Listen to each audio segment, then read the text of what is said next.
up, y'all? I forgot my stand, so I gotta hold this in my hand on my IG. So we live on YouTube. Let me put my YouTube on here. So if y'all want to see me on YouTube, we'll definitely get y'all on the YouTube. All right. Okay, give me a second right now on the YouTube. Okay. So we live right now. Let me see if can it stand out with that. Let's see. Hold on. Oh, perfect. Okay. It'll stand. Hey y'all. We live everywhere. All right. Live on YouTube, live on Instagram, everywhere. Now, we got a lot of stuff to talk about in this show. Let's dive into it. Let's go to the wileythetroll.com really quickly. Never really broadcast my site, but today we own it. Why not? We own it. So let's go to the wileythetroll.com, okay? Right? Let's go to wileythetroll.com. While going to wileythetroll.com, we first want to start with the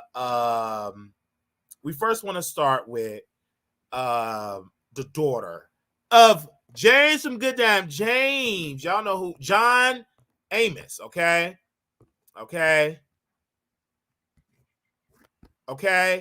So right now they're saying the daughter sharing actor James Amos, or this on wileythetroll.com, launched a GoFundMe stating the actor have suffered elderly and financial abuse. The amount for the GoFundMe is $500,000. As today they have a little over 2,000. Let's keep James in the prayer. So we posted that on the site, you guys.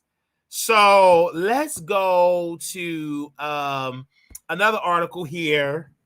So that's what the daughter said. The daughter put this out here on the site, put it out here on social media that her father is suffering from financial abuse, right?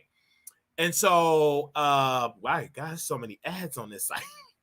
But we need a child. Okay, it's so many ads. All right, y'all. So right here on the particular site is that then we go to James. Let me put that article in here so y'all can read it for yourselves, you guys. It's just so many ads on here. I love it. Y'all know James from Good Times. Okay, let me show y'all a picture of James from Good Times. Okay, let me go to the screen share that. Y'all know James from Good Times. Okay, y'all don't know who James from Good Times. Ooh, child, you don't know that. Something wrong. Okay, there you go. All right. Y'all remember this character? James, of course, he's older now. But Good Time star John not fighting for his life in ICU denies daughter shocking elder abuse claims. Okay. John Amos, the actor best known for his role James Evans Sr. on the 1970 sitcom Good Times, is not fighting for his life in ICU, as some reports have suggested. Recently, his daughter Shannon made shocking claims of elder abuse against her father, which he denied and called totally false. In a statement in the media, Amos stated that he is not in ICU and never was. Recuperating at home after being admitted for a minor procedure. He also asked for privacy for him and his family during this difficult time, adding that all allegations of elder abuse are totally false and no merit whatsoever.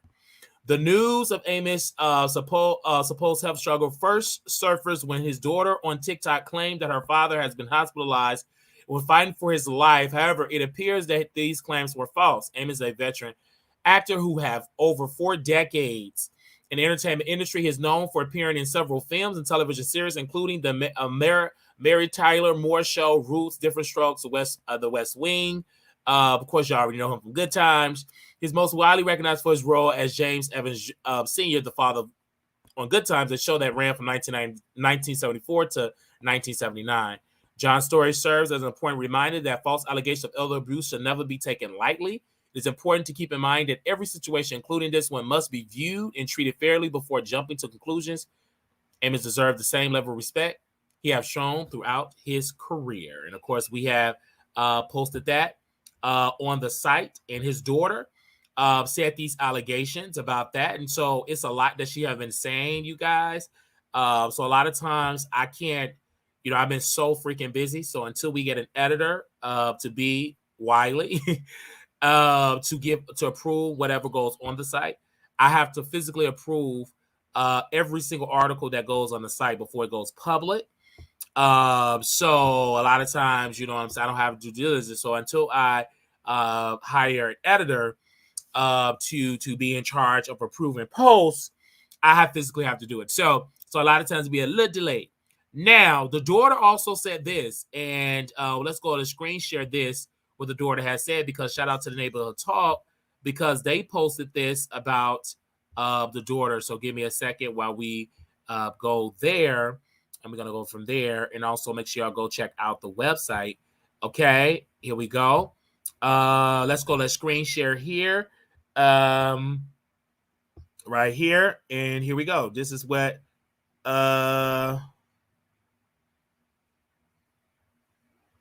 okay, no, that's not it. Oh, I'm so glad I didn't click that. Hold on. Let me scroll down. That ain't it. It's the other one. Because she started to GoFundMe. I already read that. Okay, this the one. It's me again. MZ story broke. Half of the story broke. There's definitely another side to that story. So I'm alive here. Hello, everyone. See that a TMZ story broke, and unfortunately, it says some really like that I made this up, which is not true. And so I would invite TMZ to do some accurate reporting and check with the Colorado Bureau of Investigations to see if there is in fact a real case, because there is, and I am not crazy. So thank you, TMZ, for breaking the story, but I want you to report it accurately. And all due respect to my father's response, I understand that this is embarrassing and upsetting and probably not what he would have wanted me to do, but it is in his best interest. And to the travel agent pretending to be a real publicist, Belinda Foster, yeah, for real, really? Come on. Like, this story is, you all have no idea what is really going on. And because I don't want to have any defamation of character or slander, I can't name names yet, but do some homework. I invite you all to do some homework, do a little digging, do a little research, and figure this out for yourselves. This is real. And TMZ, if you're watching, I've sent you my number, and you are more than welcome to reach out to me for the real story. My reputation and integrity is everything. And my family, my lawyers, and my dad's closest friends are standing with me on this. Yes, closest family and friends. And so I hope that justice is served. I understand that this isn't the narrative that my father would like to put out, but I'm going to stand in the truth, because one thing I know, that if I don't, this is going to happen again and again and again. And so far, this person has gotten away with this, and it's not going to happen this time. I don't care where we have to go. I'm not going through this again. So, TMZ, if you're there and you want the real story, call me up. Call me up. I'm happy to share. And actually, I would actually rather go to a credible, newsworthy outlet and share the real story, because I have the real story and I have the receipts, all of the receipts. So I hope you all will support me in this. I promise you, with everything that I have, this is the truth. And I know there's going to be trolls, and I know there's going to be backlash. I knew that when I stepped into this space and decided to share publicly, and I'm doing it whether my dad likes it or not, to protect his best interest, to protect my family's best interest, so that the perpetrator or perpetrators will go to jail this time. Unfortunately, law enforcement hasn't really had been able to do this, and this is why we have lawyers, and this is why we're doing the things that we're doing. So my GoFundMe campaign, TMZ, is for a real purpose, and that is to protect and take care of my dad in this time. And I would love to see the credentials of Miss Foster, and if she has them, good for you. But I'm going to just say this, that I have all the receipts, all of them, photos, videos, everything. So, and just check with Colorado Bureau of Investigations and you'll get the truth. So I'm signing out now. I'm sending love and light to everyone. You know, when you walk in your truth and when you walk with integrity, trust me, doors swing wide open. The people who are playing the games, who are pulling the strings, who are manipulating even my father or his words, it's all going to come out. And what my grandmother used to say, what doesn't come out in the wash will come out in the rinse. So I am sending love to everyone, and I'm sending prayers and blessings and continued healing to my dad. And I hope that justice is served. Thank you so much, y'all. And share this story, share this. And at TMZ, you know how to reach me. I'm right here. Okay, so y'all heard what the daughter said. She said it's elder abuse. She also put out a police thing. Due to the investigation, they are not giving me any information, right? The only information that they did give me that it is a open case concerning James. I put together his name. It is a open case, right? So that's it. They're gonna give you no more information. It is an open case, no details on it. Open case. So what she's saying is correct. It is an open case with Colorado. So whatever she reported, open case, but that doesn't mean that it's actual abuse. Anybody can go to the police and file a police report. Anybody. It could be an open case. Anybody can file a police report. It's so I'm trying to get a copy of that, and so we'll see how that can go. But when you're talking about elder abuse, she's talking about that his finances are being mismanaged. That's elder abuse. A lot of people don't know that. All abuse, so this is all alleged, right?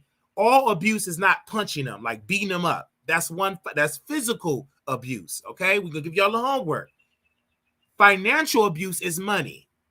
Seclusion, like if you put a resident, if you put your grandmother in the patio and refuse to allow her to go to her room, that's a form of abuse. And you're locking the door, that's like seclusion, that's a form of abuse. So there's multiple abuse that deals with the elderly, right? It's multiple different abuse. If you look at the types of abuse, it's on the Google. It's actually on there. And so even with fraud, let's say for fraud, like if you're James get money, if let's say for instance a family member owes his money, they ain't paying his bills, they're not buying groceries, they're spending on themselves, that is financial abuse. That is abuse. It's financial abuse. So that's all of those things. Now, I'll just give you a little backstory.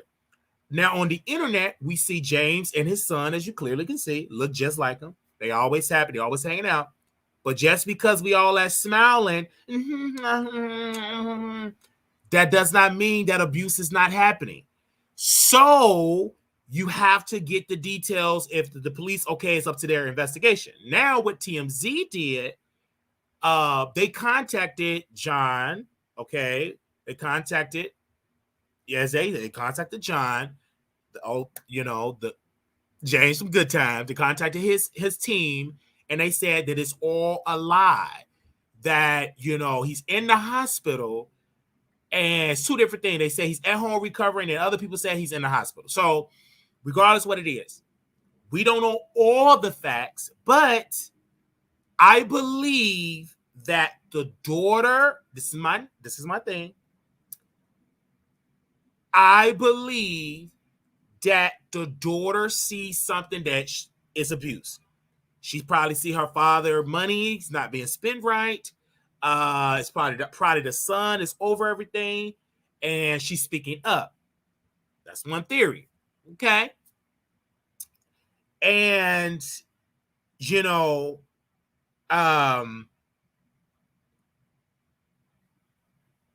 that possibly can be. So what would happen is, since the daughter is having these allegations, her next step, she's going to be filing a lawsuit. She's going to go to the court and say, well, it's financial abuse, right? They're going to bring John to the court if he can go. They bring his son, whoever in charge. They have to go to court, and then the judge look at the case, And if he found that it's abuse, that if John is not capable of handling his finance and the person that's over is incapable, they will get a conservative. The court will appoint somebody else to be the conservative. So they might pick a family member or somebody outside the family. Right? Do y'all get what I'm saying here? Is that making sense? If that is the case, I don't believe that it's abuse where he's getting beat up. I don't believe that. That would be just crucial. I believe she's more so talking about financial abuse, meaning that whoever is controlling his finances, they're spending the money on themselves. I don't believe that he's getting slapped and beat up and punched. I believe she's probably speaking about that her father is not being taken care of. His money is being misappropriated. It's being misappropriated of funds. She's mostly speaking of that. But we will all know the truth that if he can manage money or not, I'm just giving a reason. He could be in his right mind. He manages his own money. But we will know who telling the truth once the authorities involved, because they're going to get that. They're going to get the Adult Protective Services, the police. They're going to investigate it, and they will know if financial abuse has happened. I've worked in nursing homes where the nursing home reported the family member because they was misappropriating funds, wasn't paying the money, and all that type of stuff. And the lady, she had her mind. Let me tell you this quick story. The lady had her mind. Her son never paid the money for her to be in a nursing home, never cut the check. He stopped paying. So they reported the son to Adult Protective Service. They reported it to some agency. They came to the resident. She's in her right mind. She could talk. She know everything. She's in her right mind. She have not lost her mind. They asked her, do you know that your son have not paid the rent? She said, oh, wow, okay. Do you want to press charges? She's in her right mind. It's a difference. Now, if you have dementia, the court's really need to, but if you're in your right, physically, you're in your right mind, it's up to you whether you're going to file charges or not. They're not going to just automatically file charges if you say, because she kept saying, oh, he didn't do it, I want to go live with my son. Like she kept saying, no, he stopped doing it because I told him I want to live with him. So they packed her bags up and put her on the van, sent her to her son's house. Let's say about 4 or 5 months later, she came back with bed sores. It was a disaster. He was no longer over the money anymore. She was declining. They took over, which is kind of sad because I'm like, y'all should have did day one, but it all depends on who doing the investigation. So, you know what I'm saying? So abuse do happen. I've seen it happen. And I seen it happen. I've seen it happen where people misappropriating funds. I've seen it happen. I've seen it happen. People take advantage of the funds. I've seen it happen. I remember one time I was accused of trying to steal money. I was accused that I wanted to take over my grandmother's paperwork to be her private attorney. I was accused of that. Never filed no paperwork. I was accused. They put it all in the order of protection. I'm not her private attorney. I'm not nothing. This is what I was accused of. Oh, I'm gonna say it today because this story came out. I was accused of that. Did investigate. They found out Wiley ain't in charge of no money. So let's fast forward to 2023. I see some things make you go, this ain't fair. And I, just like what she's doing, I could do the same thing. But the only reason why I have not, did what she did, because my mother is pulling the load. Like my mother is taking over, doing everything. But if my mother give me the green light and say, this is too much, she's, her money, somebody else is spending it, and it ain't coming to me and the bills. I need you to go file the paperwork. Then I'll file it. I got the ammunition to file you know what I'm saying? To file and to do it, I got it. I got all the receipts, right?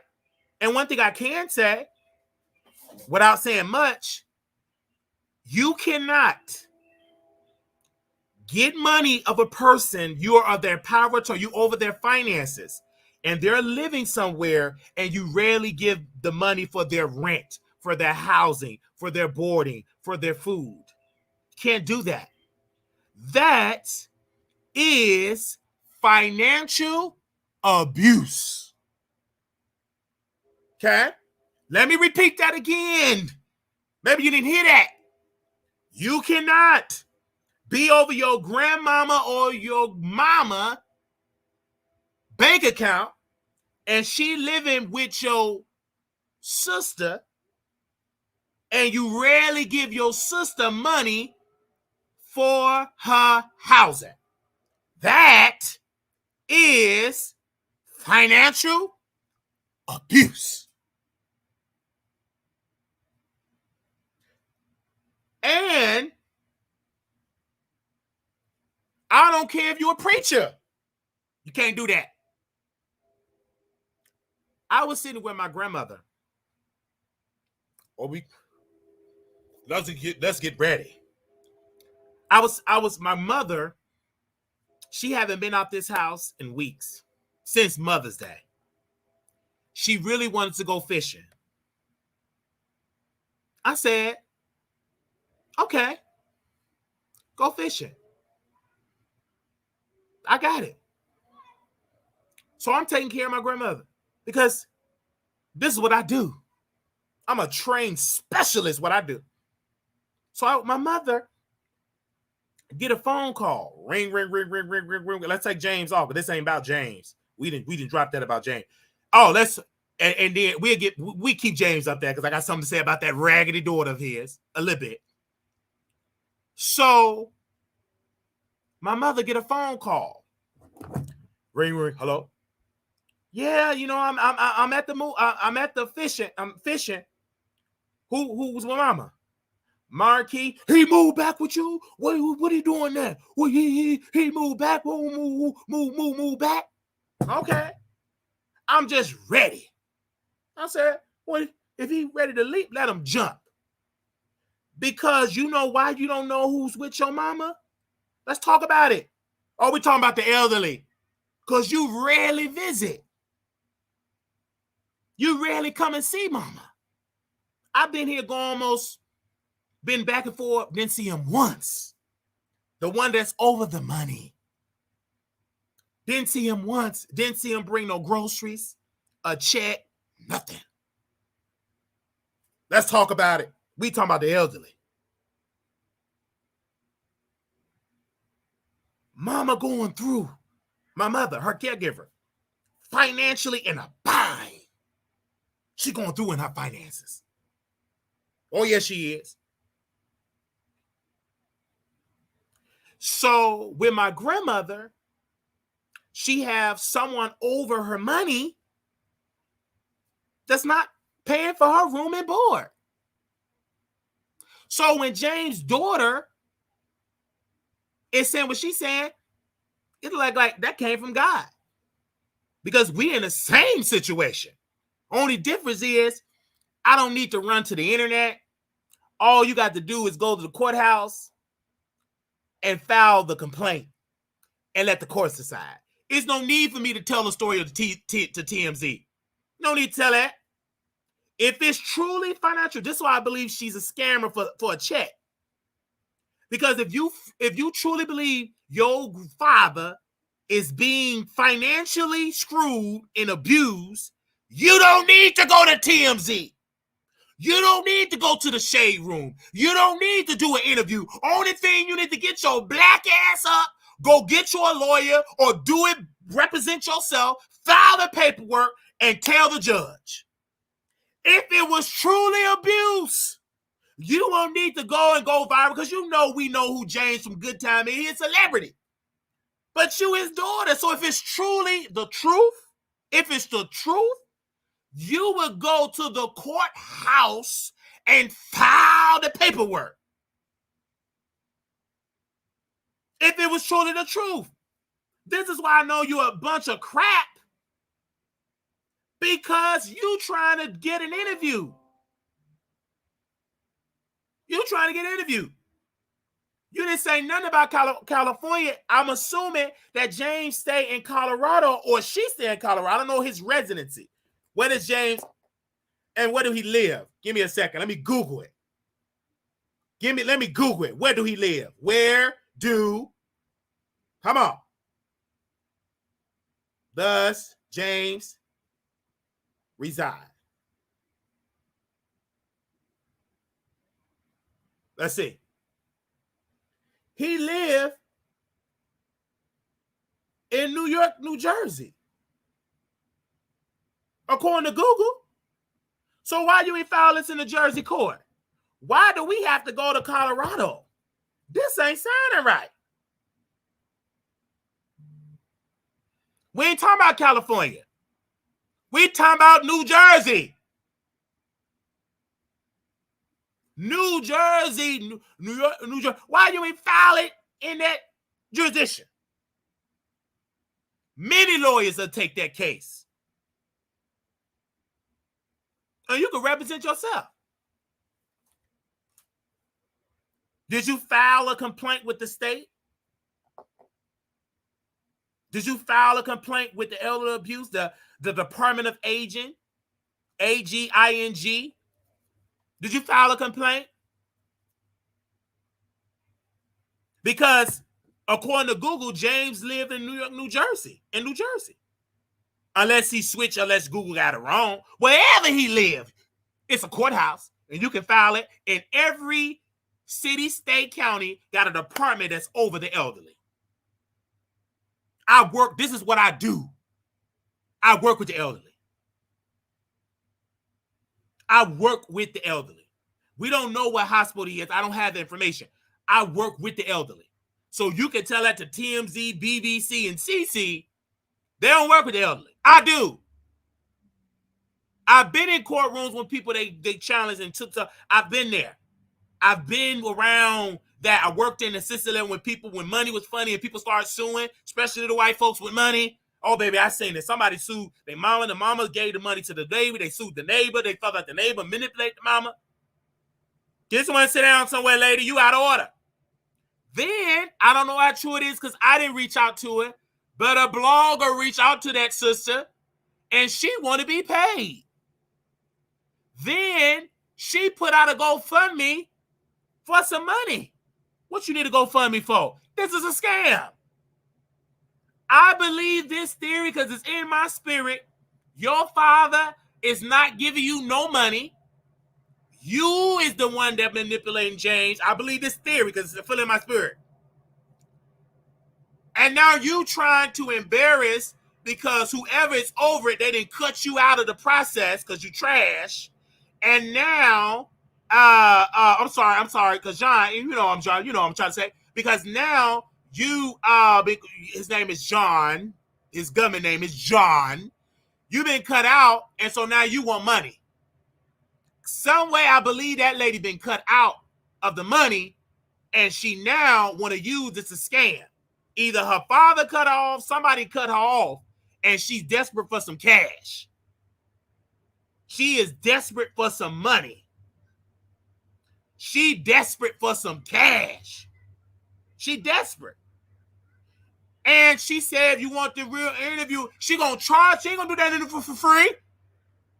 Somebody said she charging for interview. I said, I give her $1. I give her a good old baptism with some holy oil. Wicked demon. No, she want to be paid. I don't believe that. I just I don't believe it. I don't believe it because somebody else would have filed it because James is too well known. I just no player. I don't believe that at all. Because when she did the GoFundMe, I said, you trying to get some money. Get somewhere and sit down. You talking about getting a GoFundMe. You putting out a GoFundMe page. This a money grab. You sit your hand part back with that dusty wig of yours and go get your spanking tail and get you a job. Get your spanking tail, get you a job, you dusty heifer. You trying to, that's my theory. Unless I see otherwise, I believe you doing this for a money grab. I believe so. Until I see extra, I believe she was trying to raise, let me go to her GoFundMe. She was trying to raise, let me see what's her GoFundMe. Let me go back to the article. What was her GoFundMe thing? That dirty heifer. Oh, let me go back to the GoFundMe page. Let me go back to the GoFundMe. Let me see if I got the GoFundMe page on here. Did she post a link on here? Okay.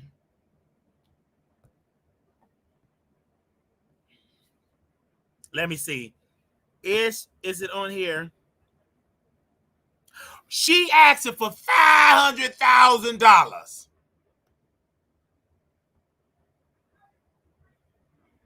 She asking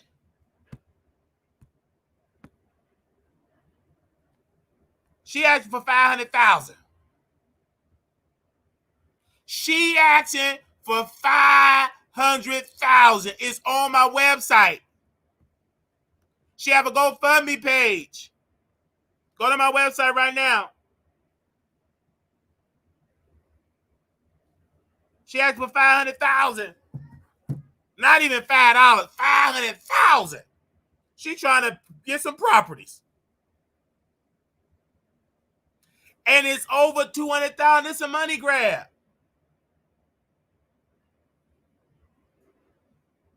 Let me see if I can track down the link to that. Somebody send me the link. Email me that GoFundMe link. Email me that GoFundMe link. Somebody email it or DM it to me. Let me type my email. DM me the GoFundMe link. DM me the GoFundMe link or email me the GoFundMe link.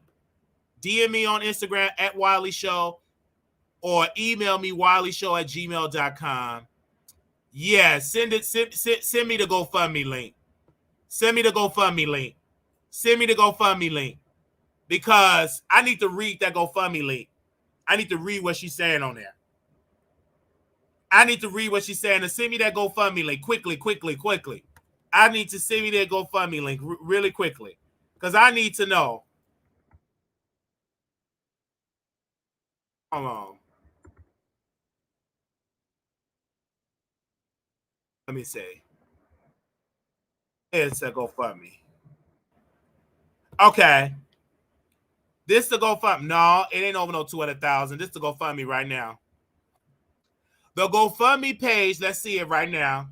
And somebody donated $1,000. You see how you got to go verify? That's how I pull up stuff myself because people be posting in the chat, they be getting the information all wrong. So this is the GoFundMe. Care and support for John, American's dad. She asked for $500,000. $8,000 was given. Now, let me tell you why this is a scam. Okay, let's read it. Let me see if y'all can see that. Let me take the picture down. Give me a second. Move myself out of here. So it said, in November of last year, my dad and I created a video together, a cherished moment, forever in my heart. Little did I know that our lives would soon take a devastating turn. On May 14 of this year, I received a distressing call from my dad, who was hospitalized far away in Memphis, Tennessee. Though I was out of the country, we managed a brief FaceTime conversation before his pain became too unbearable. Desperate, I reached out to a family friend who flew to Memphis while I prepared to join them. What we found shattered our world. My dad is fighting for his life in the ICU. Okay. During the weeks, my family and I unraveled a horrifying truth. My dad had fallen victim to elder abuse and financial exploitation. Determined to seek justice, we are working closely with the Colorado Bureau of Investigation and the local sheriff's department in my father's home state to catch and prosecute the alleged perpetrators. We are now requiring legal assistance, hoping they will face the full weight of the law. Meanwhile, our priority remains my father's medical needs and providing him a safe haven. His home has been violated, stripped of everything valuable. The cruelty inflicted upon my dad leaves me questioning what kind of human being could commit such acts. Yet we hold unto hope that justice will prevail. Every penny raised will be entrusted to a special fund from my father dedicated solely to his care, legal fees, and aftercare. John, especially known as America's dad, has unfortunately fallen victim to elder abuse. Y'all see it right there? She need resources to cover his legal expenses, long-term care, ongoing medical treatment, and the costs associated with his recent hospitalization in another state away from home. The combination of his current hospitalization, unstable housing situation, and health challenges indicates a daunting road to recovery ahead. Additionally, family members are required to travel and stay in the hospital to ensure his well-being. Your support is critical in helping us provide the necessary care and support for John during the challenging time.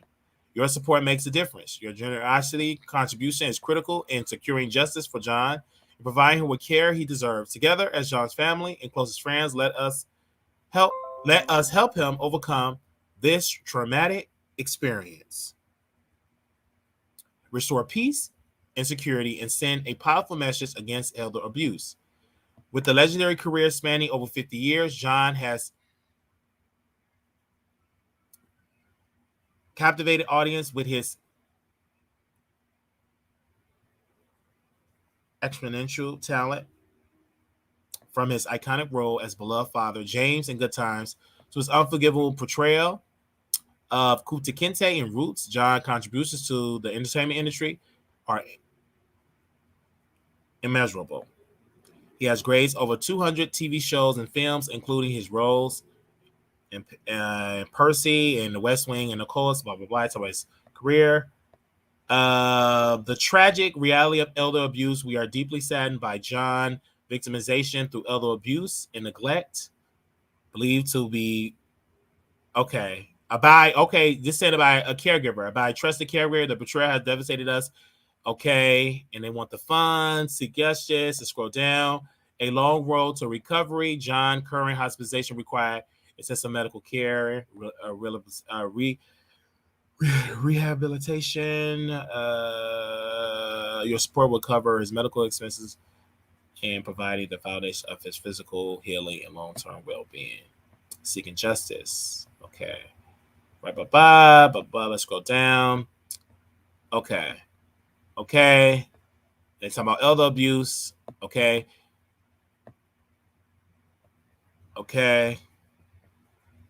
It's the thing. Let me scroll down. Okay. So, and she started an LLC for this. So, I don't believe this. This is sound real good, but you don't need to raise $500,000. This, I believe her and her brother, this man right here, because she don't have no pictures of him in this whole entire GoFundMe. Let's go down. She don't have no pictures of him. Like, she don't have no pictures of her brother. Okay. I believe that because you're saying trusted caregiver. Okay. Is the caregiver your brother? I just thought I would tell people y'all should withhold y'all money before y'all donate to that. We need more information. Because 500,000.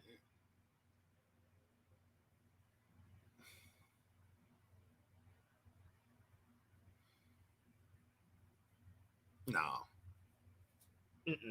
No. And then they say, oh, the brother is on drugs. Okay, why have we heard this before from the family? Why now y'all allow a drug addict to be over? That don't fit the narrative. I need to see what that paperwork said. I need to see what the paperwork said. I'm talking about, when I say paperwork, I'm talking about court documentation. Because you don't need all these lawyer fees to get justice. You just file it yourself.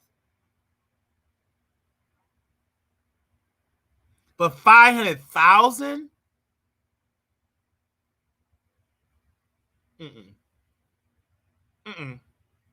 Let's go to TMZ. Let me go to TMZ.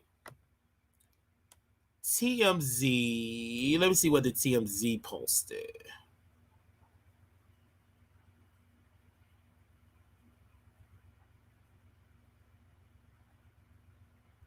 Okay, let me scroll down. TMZ, where you at?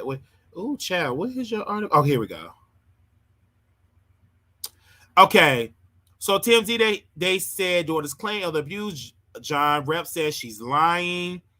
Okay, John's rep, Belinda Foster, tell us he's been in the hospital because his lower body was filling with fluid all the way to his abdomen and causing issues with his heart. Foster said doctors have been able to drain all of it, and John recently started to feel 100%. They talked about the daughter allegations. She doesn't, in here she doesn't give details as to who involved, only saying a caregiver or what exactly happened to John, but does note his home has been violated, stripped of anything valuable. John said the family's working with the Colorado Bureau of Investigation cop to get justice. In an attempt to help her dad's recovery, she asked $500,000. While many would say John's biggest role was James a Good Time, he also starred in Roots and was on the West Wing. We reached out to for Shannon for additional details. So far, no word back. So yeah, honey,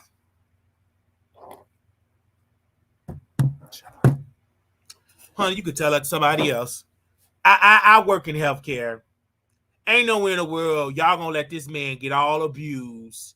You don't know, either you was a trashy daughter, living your life, forget about your dad, that could be it, and you just got the word late. Something ain't right. I don't think you need to do no GoFundMe. What I do believe that needs to be, all allegations of abuse need to be investigated by trained state professionals, by elder abuse professional police. They need to investigate this fully. And then once they fully investigate this, then we can get more information. Of course, we're not going to get it until, we come out to the blogs, but this needs to be investigated. You know what I'm saying? This need to be investigated fully, because you having these allegations of abuse, you need to investigate. Because if it was me in this particular situation, I'm not gonna wait to the bottom, like completely fall out. Just not. And I'm gonna make sure I see my father. Like, I have a grandmother, she's elderly and she's declining. So I'm not gonna just not see my grandmother. Do you know it is people that have their loved ones in nurse homes and assisted livings, they don't come see them at all? They don't come see him at all. I worked in many places, had lovely residents. They don't come see him at all. I worked at one place for about, 5-6 years. This resident was so sweet, nobody came, and she have a full family. When she died, when it's time for the money, people started showing up, cleaning out her apartment, dispersing the funds. They started showing up about the money. That was it. Came and collect stuff, blah, blah, blah. Came and slept in her mom's assisted living apartment. But I haven't seen them for the 5 or 6 years since I've been there. So I don't understand people that don't go see their elderly parents. I don't understand it. I don't, you know what I'm saying? Because like I said, my grandmother is elderly, and she have a son that's a preacher, preach every Sunday with 10 members. And don't hardly come see his mama. My grandmother, she I had to help her. I had to, because I can't sleep right in Texas knowing that my grandmother need my help. You think I'm gonna sleep? Man, please. I can't sleep right.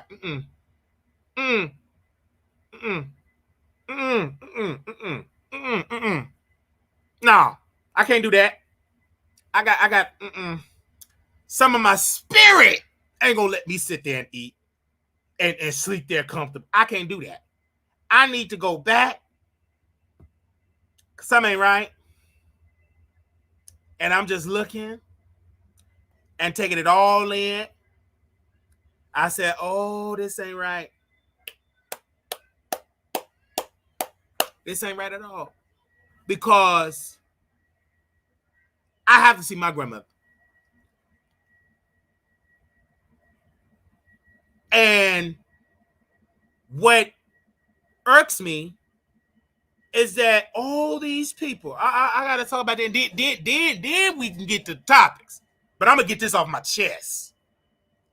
I mean, all these people, get them out of here. Okay, I left. Okay, years later, now we're about 6 years later, and this is everything that I talked about is worse.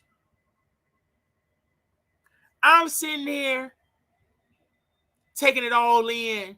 It's so much stuff that one day I'm going to share it all. It ain't right. I said, ooh, this ain't right. It ain't right at all.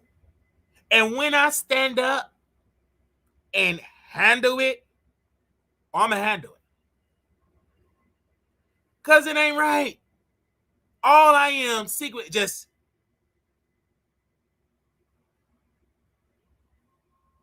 I'm working and just quiet. Because I already know it's about to go down. I'm just working, it's just so nice. Oh, hi. And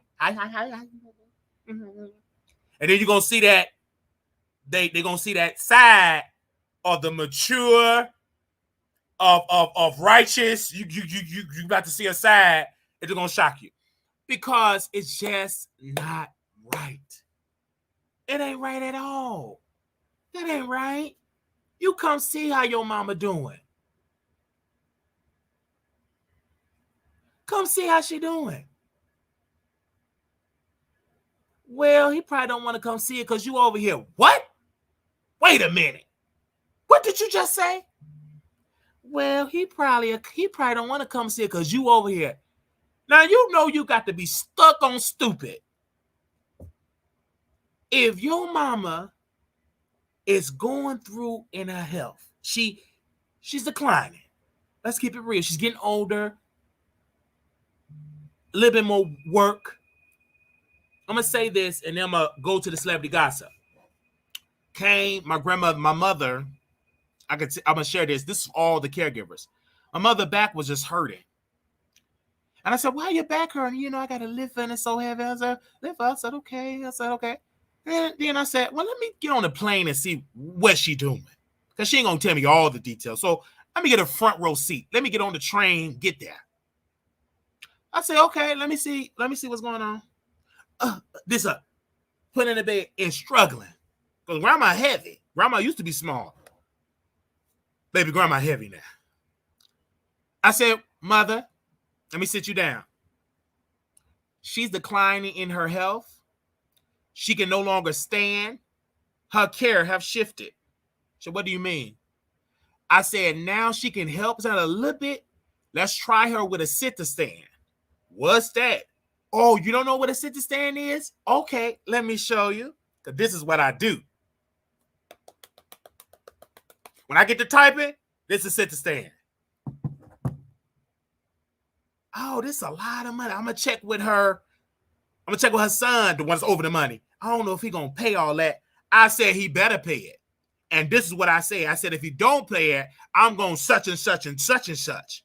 I said, if I don't see that sit-to-stand here in the next 3 to 4 days, I'm going to get involved.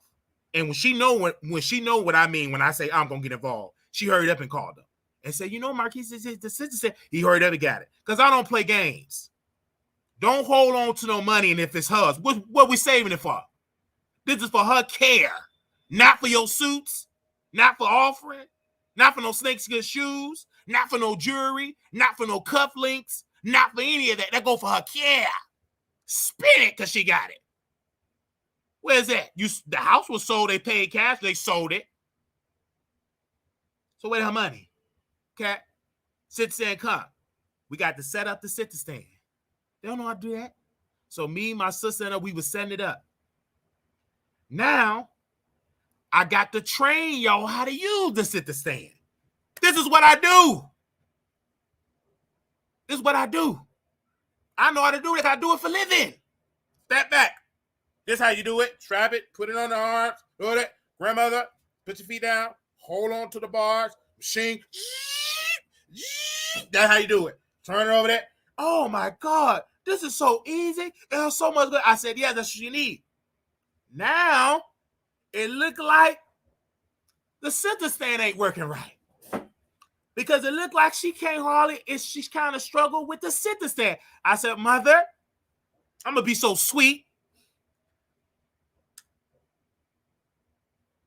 It's coming a time that she going to need another machine. What machine is that? Oh, I'm so glad you said. She's going to need a Hoyer lift. What's that? Don't worry, I'll tell you. I'm looking at it. There's a Hoyer lift.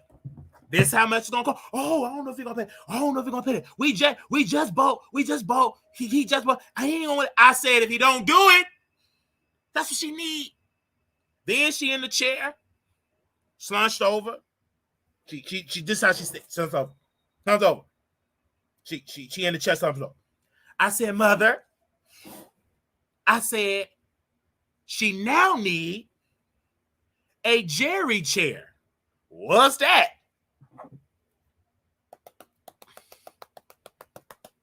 A Jerry chair is one of them big old chairs that sit up right there. You can pull it back, pay for it. A regular chair she got, that's like a transport chair for people that can move around. That chair like that, slunched over, it's time. She got to upgrade that chair. She don't need that chair no more. That have phased out. Throw that chair in the garbage. You keep it for emergencies, but she need a Jerry chair. Got to spend some more money.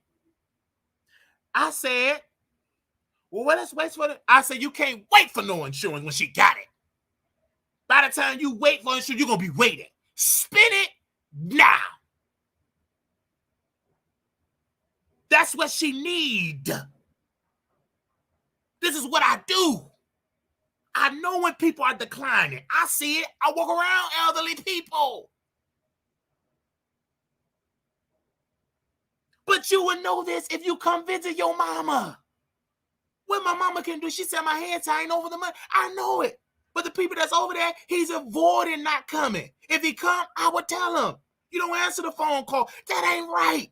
Why do I have to just raise and get the courts involved? Why? It shouldn't have to be. But I'll do it in a heartbeat.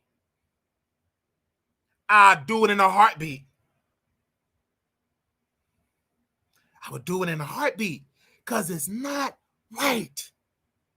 My grandmother should have so much groceries and food for her. It should be full for her. You don't bring little pieces of, you don't shop like that. Stop it. You ain't feeding a little poodle.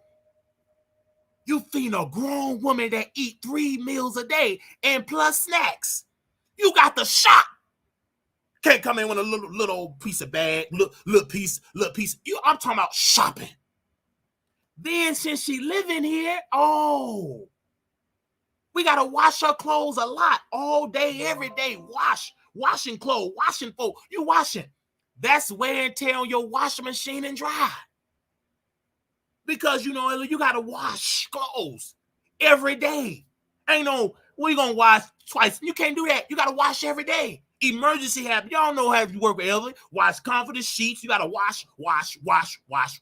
Now it's wear and tear on washing. Now, washer don't work.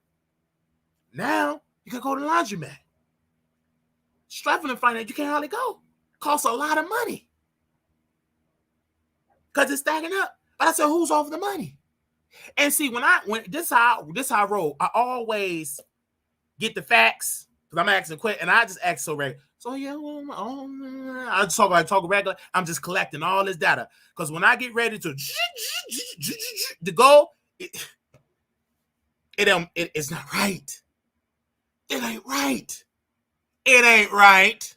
I don't care how saved you are. I don't care how you speak in tongue. I judge you how you take care of your mother. You can speak in tongue, and that tongue can flip and do a backflip, and it can dip it low, drop low, and go right back in your mouth. I still judge you how you treat your mother. That's how I judge you. I judge you by your character. judge not what by the color, it's about the content of your character. I judge you not by how you speak in tongues, how you can preach, and how people can shout. I judge you how you treat your mother. And you have got a F in all areas. Because it ain't right. It ain't right at all. My mother can speak up for, she can answer. She tired. I can see it, she's tired. She tired.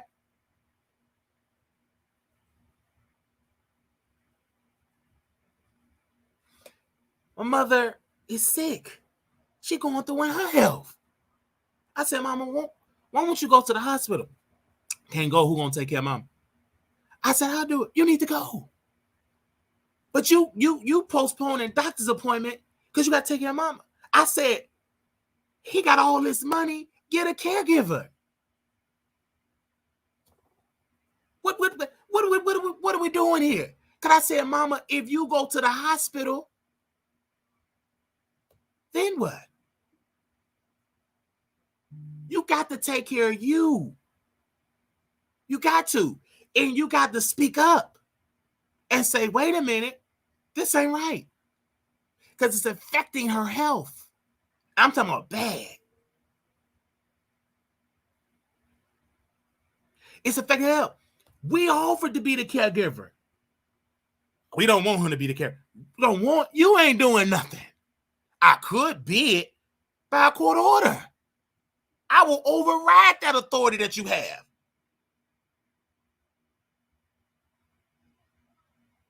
I will override it. And I ain't just going to be no caregiver and you ain't giving no finance to help with the bills. And I got to stop working here and I ain't hardly getting nothing but pennies and nothing.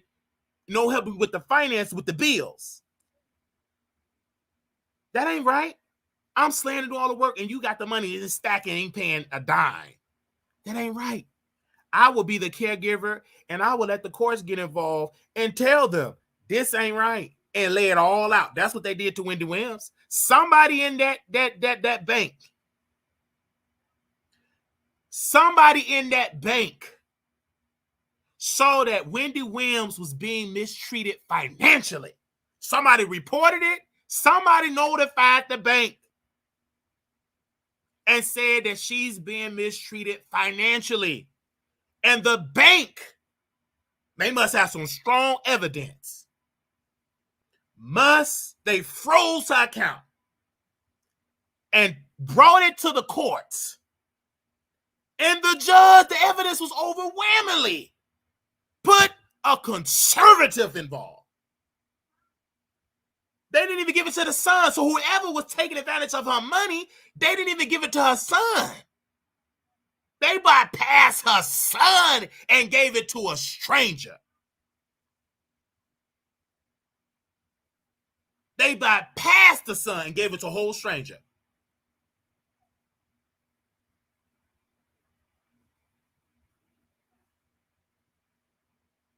Wells Fargo did it.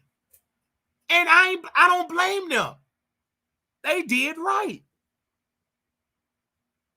Because she's nowhere near any mental capacity control millions. They're going to take advantage of her. She ain't going to have no more millions.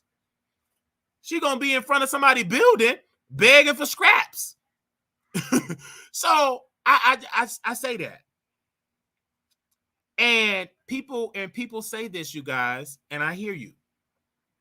They do not pay you 24/7 care. Let me break this down to people. Only people that hear what I'm saying go in those shoes. Hear me clearly. They do not pay you 24/7 care. Let me say that again. They do not pay you for 24/7 care. Let me say that another time so y'all can hear me. They do not pay for 24/7 care. They're not going to do that. Because if they feel you need 24/7 care, they're going to say, go to a nursing home. The laws have to change. But as it stands right now, They ain't paying for no 24/7 care. Nope. If they would have that's all they gonna the max they gonna do 4-5 hours. That's it.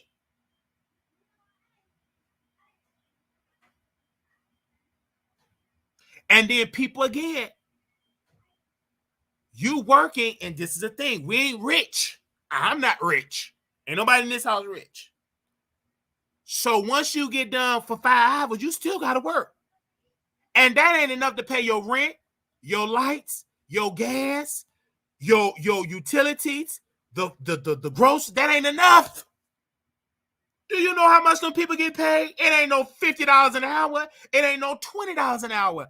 It ain't $19 an hour. Do you know how much? Go and Google it. You ain't getting that. That ain't gonna be enough for you to pay your housing expenses. And then they like, okay, well, why don't you get a regular job and do it? Okay, who's gonna take care of when you at your regular job? Because that's what my mother's going through. She thought that she can do that. Oh, let me do Lyft. Couldn't do that no more. Had to stop doing Lyft. Who's gonna be there taking care of when you lifting around? Who's gonna take care of when you lifting? The circumstance is extreme. This ain't no type of person you got to cook a little. This is 24 skill nursing care, skill care. This ain't no type. This ain't the type of grandmother that you just make a little breakfast and she can walk and give on. That ain't that type of person. You have to take her to the restroom. You have to change her. You have to put on her clothes. You have to do that. Okay? They're not going to give you 24/7 care. And then here go a person. Not true. In fact, my godmother get 59 hours. I said 24/7 care. You see how people don't listen? I'm going to say it again. What is 24/7 care? 24/7 care. Not 59 hours. That's not 24 hours a day. 24 hours times 7. Let's open up our calculators. Because some of y'all are little touch. Little touch. Don't like to listen. Trying to get me together and fat flail. 24 times 7. That's about 7. That's around the clock. That's around the clock. And they ain't paying you no round the clock. Where that at? I'm talking about around the clock. That's 168 hours per week. And they ain't paying you no 168 hours a week. Show me where they paying it at. I'll wait. In Illinois. Show it to me. I'm going to wait. Show me in Illinois. Oh, wait. Where they doing that in Illinois? What part? So we can all move there. In the state of Illinois, they paying all that. I'll wait. Because it don't exist. See, y'all ain't talking to somebody that don't know. This is what I do.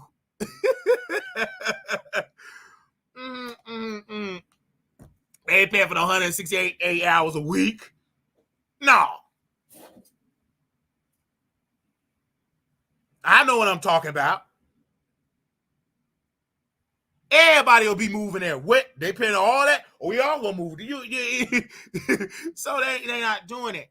And so to my point, AJ, I see the title was like, what is this?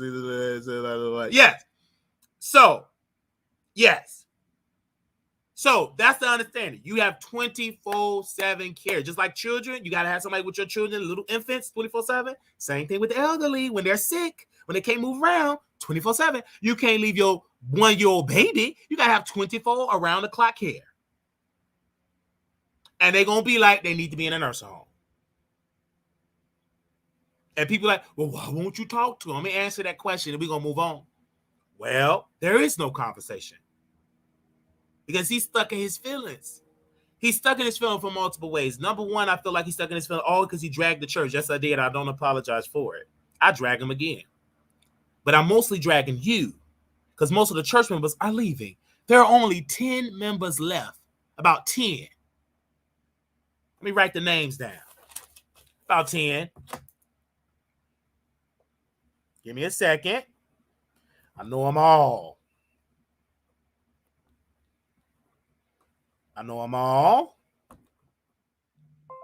Give me a second. Okay. Hold on.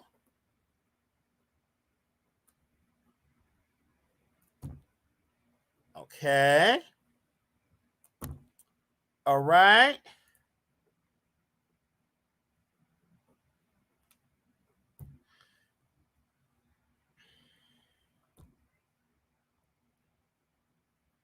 Okay.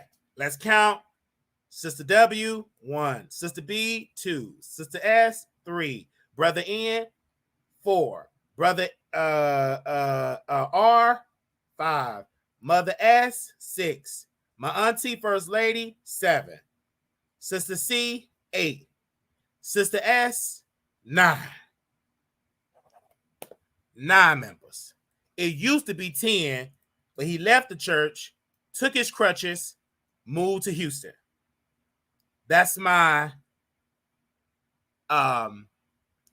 cousin's uncle, because his sister is my aunt by marriage. She married my uncle. He left the church and moved to Houston. So it used to be 10, now it's 9. Or if you count my uncle, he's the pastor, that will be 10. Let's count him. Bishop C. So 10 people. Sometimes they might bring they 1 little 2 grandkids, but I'm talking about the paid adult members. It used to be a lot because Sister W, she used to have 2 of her I grew up with them, her other grandkids before. Sister B, she used to have her 2 sons and daughter, and we all grew up together. Sister Smith, she had her daughters. Brother N, these people have family. But once they got an adult, they all left. Nobody of all these people, their children, is at the church. They all gone. Oh, every one of them. Every one of them. They gone. It could have been a nice, sizable church. It would have been more members. They left, fled. With the other thing. And my grandmother, and you can add my grandmother, but she's not an active member because she at home. She can't get there no more. Because I'm going to say this. Because I really wanted my grandmother to go to church because she loved church as her life. And she feels sad when she don't go. So I'm up here Googling the prices and stuff like that. I Google the prices. It's going to cost about, because of the transportation pace, because of what area we stay, she would have to do a transfer and she would have to wait for a transfer. She didn't want to do that. And then it's another problem. She can't get up the stairs. So my uncle decided to be a little cheap and put a little ramp thing, a little thing you can sit in. But I'm thinking, because I know the church, the whole landscape, I'm thinking it's in the front door. Put her in the seat thing and it go all the way up. She said, it's in that side door. So the side door, there is no room to maneuver. And you need room when you're dealing with somebody in a wheelchair that can't stand, so you can get help to move around. There is no room. So instead of him spending the money and getting on the other area and putting the chair and stuff, like we could get her up and then she could sit in the chair, go up, and we can get in a wheelchair. It's good. But because he didn't want to spend that money, he said it was too expensive. From what I understand, he did it on the side because it was cheaper. She can't go to church. He really wanted to go. She can't go. There is no need. I said, mother, she will not be going. She can't go. It's close to impossible. Because they're old school. That in my bed, I ain't a member. I could help, but what I'm getting you suggestions for, you don't take care of your mama. I don't. So it to me, it's just wrong. And of course, church members, they come and see her. They sit down, they talk for a couple hours. That's it. And leave. They have their lives. So I'm gonna give you a little backstory, because a lot of people don't know this. I was originally going to move back to Chicago after my grandmother had a stroke. I was going to pack up and move back. I was forbidden to move back to help because I got word that my mother, it's a big old thing. Go ahead. She would drive almost about an hour to get almost about an hour 30 minutes to get, a little distance to get to the city with traffic and all that, to get to the city to help her mother. And she would say it's getting too bad because my sister, she didn't want to stay. She young, she lived like she didn't want to be no caregiver. She said, Marquise, I ain't doing this. I'm not doing it. I'm not, blah, blah. You know how she talk? I ain't doing it at all. So she said she can't do it. So my uncle wanted the church members to do it, but he didn't want to do, when I do this, there's some money, so he didn't want to pay. They all said no. They want to move it. They all said no. And they brought the suggestion, said, hey, why won't you move mama with you? He said, I don't have the space for mama. That's a whole lie. Because your son is fully grown, don't hardly have no job, still living up on his parents. He can move out of his room and move in the living room, and your mother can stay there. Or she can live on that first floor with your wife mother because she got an empty room. The thing about it is how this story, when I touch on it, is that my uncle, I can talk about my uncle, the pastor, Uncle Melvin, his wife got an elderly mother that's in her 90s. Ask me where she living. Can somebody ask me where his mother-in-law is living? I'll wait. Let me see if y'all gonna get this right. Ask me where his mother-in-law living. Just ask me where's her location. Where's she living? Just ask me. Ask me where your uncle mother-in-law is living. You got it. With him.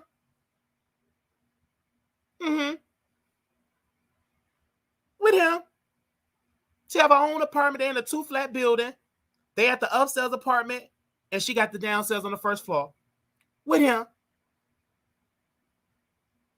And his wife take care of her. She don't have to drive and plenty groceries. Now, of course, she's not as declining as my grandma. She can walk around and stuff like that. But the point is, she there. She ain't in no assisted living. She ain't in no nursing home. Refrigerator's full. Plenty food. Washing machine, dryer's working. Going to Sam's Club, everything bought in big boxes. Full. That ain't the same story for my grandmother.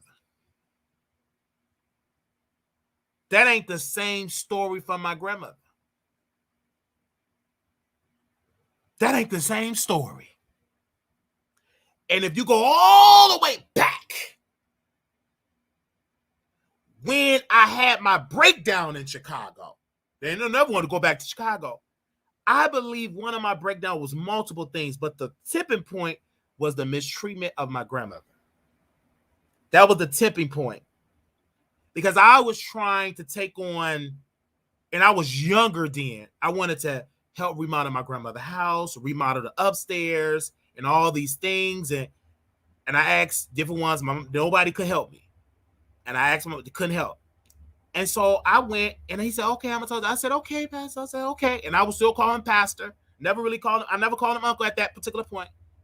We went to his house, took a trip, took an Uber.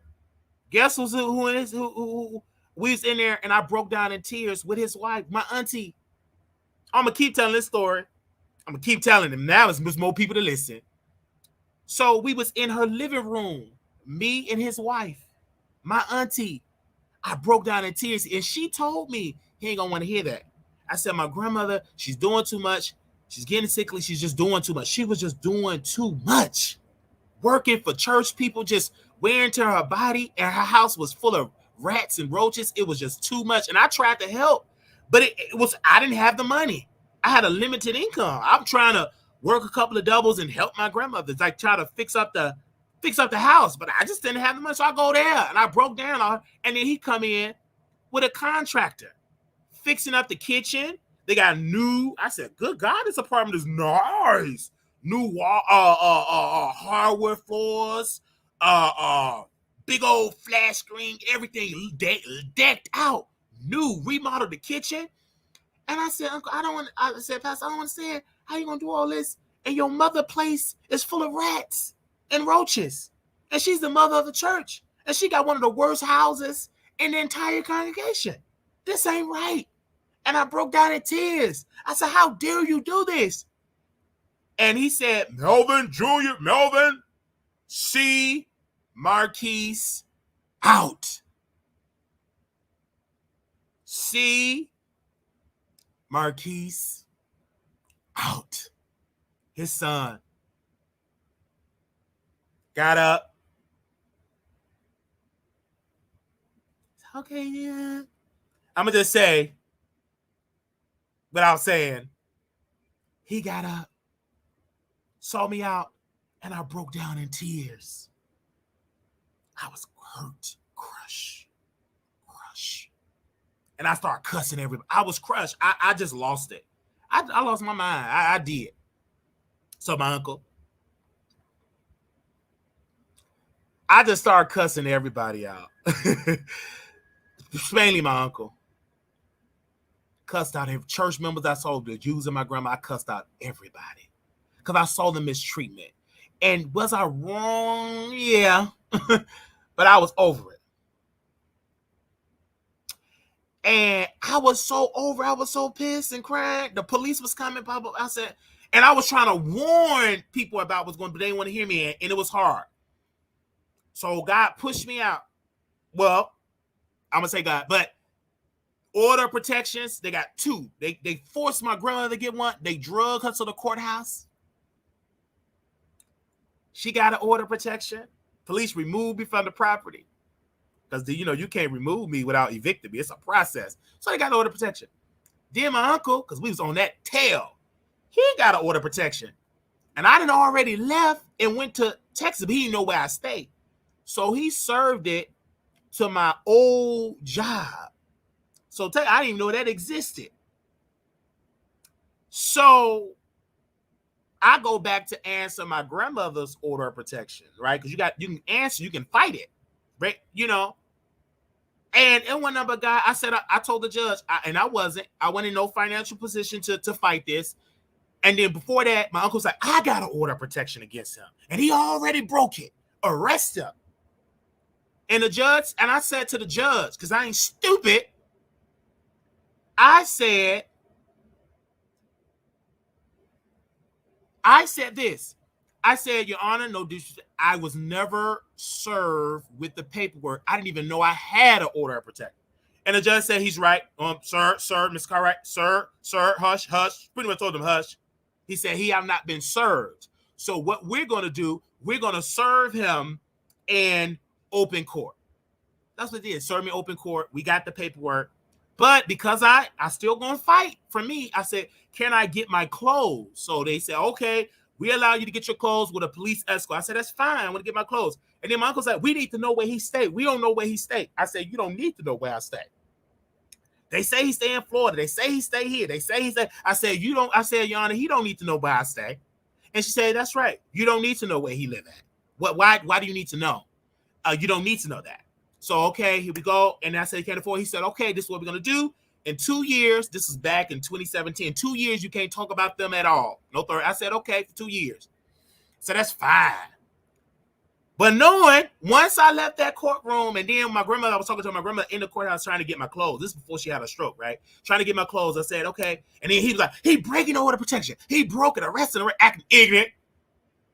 And so I go to the police station. They drive me to my grandma's house, get my clothes. Boom.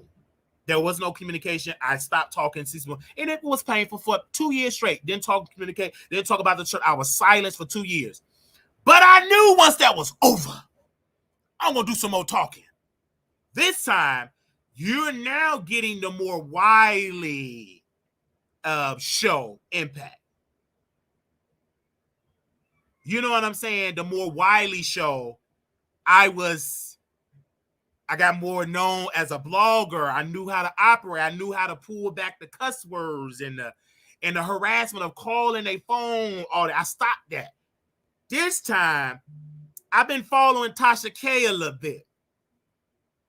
And Tasha K was known of recording phone calls. She was known of recording phone calls. And I recorded a phone call with Mother Betty Price, may she rest in peace. I recorded her. And I leaked the phone call. Not only did I record the phone call, but I know they don't watch my show.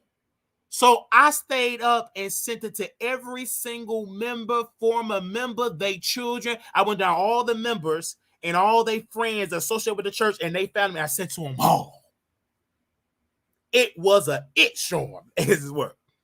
Baby, the tea that Mother Price was spilling. My mother was working at this before my grandmother. My mama was working. She got so many phone calls for people that she knew when she was a little teenager from the church called her. And all of them said, well, she ain't lying. Meaning, Mother Price not lying. And people were saying, we all want to know why Marquise did this. He was a good kid. Like, we knew it. I knew something was wrong. I said, she ain't lying. I mean, she ain't lying. They were all on my side. Everybody was on my side. They was on my side.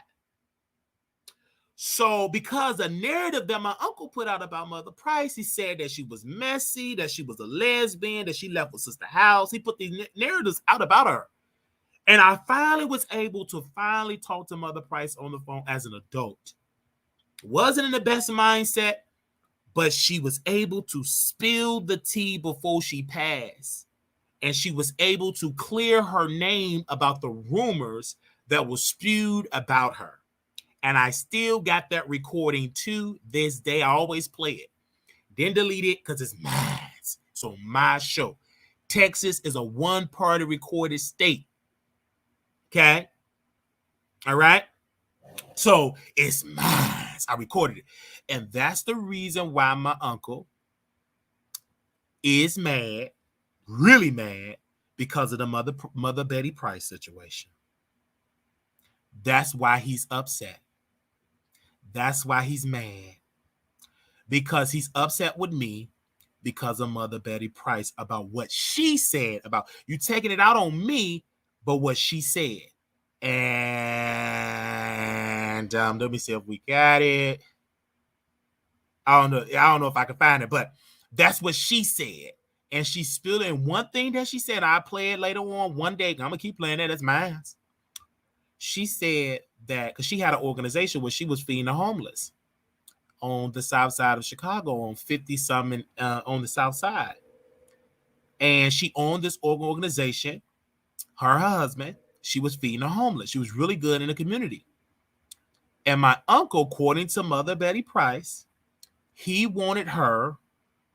Let me see if I can play it. If I can find it.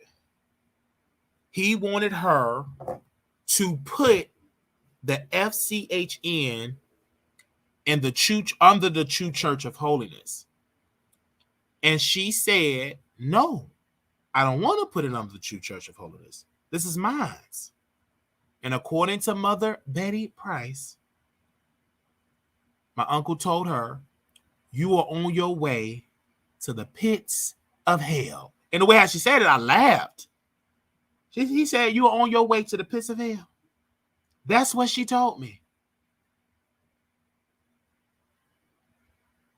Let me see if I can find it. Let me go on the archive. Hold on. She said, you are on your way to the pits of hell. And I started laughing. Say, you on your way to the pits of hell. I played it, but I got to find it, you guys. Hold on. It's in here. I'm going to find that video. Because I don't know if I put it on. Hold on. I don't think I did. That's on there. Yeah. Give me a second. And that's why he's mad. But regardless of what I did, you still got to take care of your mama. You still got to take care of mama. You can do all that. You still got to take care of your mama. Because that's not an excuse not to come visit your mama. Because I'm not here 24/7. You can come visit your mama. I'll be outside while you visit.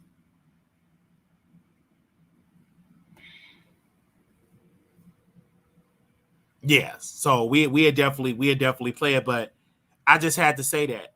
My grandmother's birthday celebration happened. He didn't show up. Remember when my grandmother had her birthday celebration, her 80-something birthday celebration? You didn't see him. He didn't show up.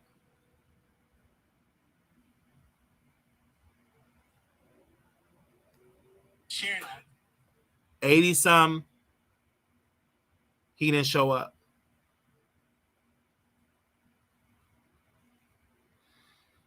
Didn't even show up. Bought a birthday cake, just took a picture of it and posted on his social media.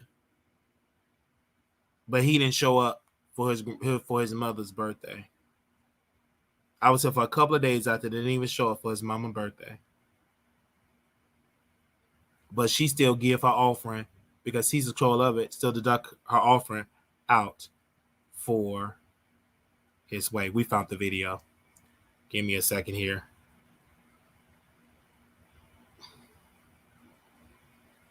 Give me a second. Let me do this really quickly.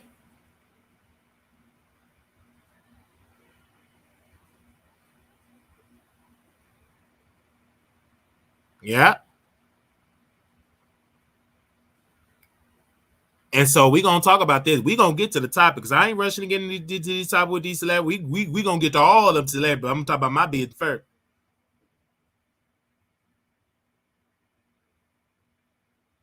Because I feel like if you can't talk about your own business, why you up there trying to drag celebrities about their business?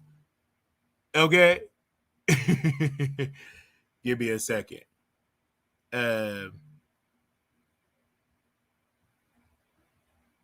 You know, let me go to this recording because some of y'all never heard it.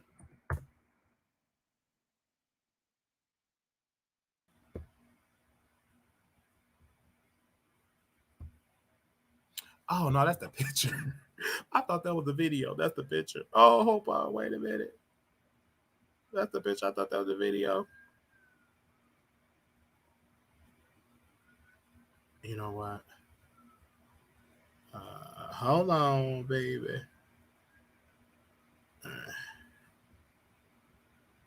All right. There we go. Let me do that.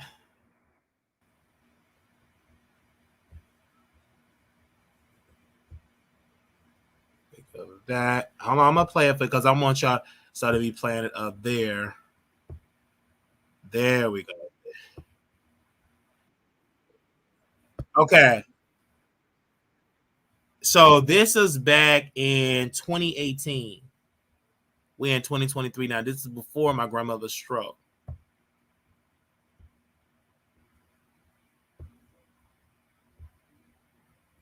Give me a second. I'm gonna screen share for y'all.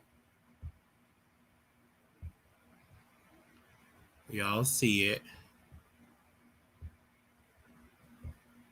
All right. All right. Give me a second here for y'all see that. All right. She had passed. And she rests in peace.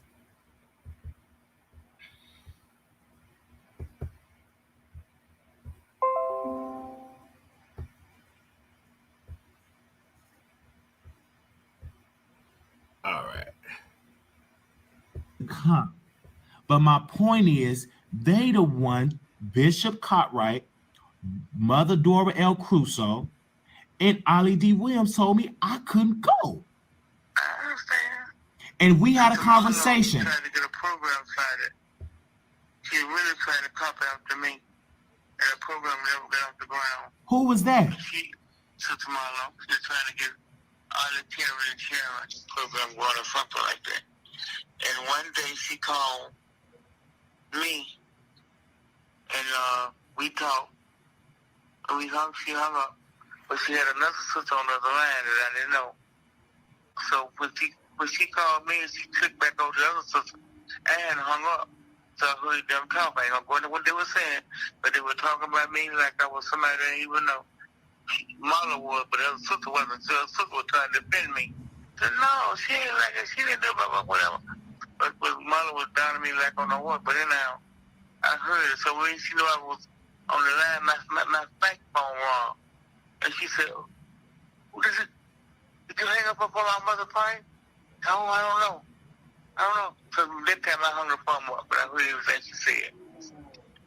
So she, Sister Marlo did not like me because of my program. She said we're going to come down. So God, we're going to talk. They really wanted the program to close down. But why? But Mother Price, I don't understand why True Church of Holiness even want to tear the program down. I mean, why? Why didn't you put it a part of the True Church of Holiness? I mean, I didn't. It was never part of it. I just had the program going there because I had no place then. He told me to turn it over to the church one night in a business meeting. And I said no. And he kept pressing me. My husband was not going to work. My husband worked the night then. So I did turn it over to him, go to the church. But when I called my husband called me back from work, I told him what happened. He said, no, you can't do that. He said, you said, Lord, they'll see it then. They call him back and tell him you can't do that. When I called him back and told him, my husband told me not to do that, to keep it, because the Lord had given it to me. You know what he told me? What he told you? He said, you're going into the pits of hell. Oh, my God. So ever since then, it was like they're trying to send me to the pits of hell, trying to close the place down. He wanted the program himself. Mm-hmm. So, see, I got some, ain't no such stories, I got some truth, too.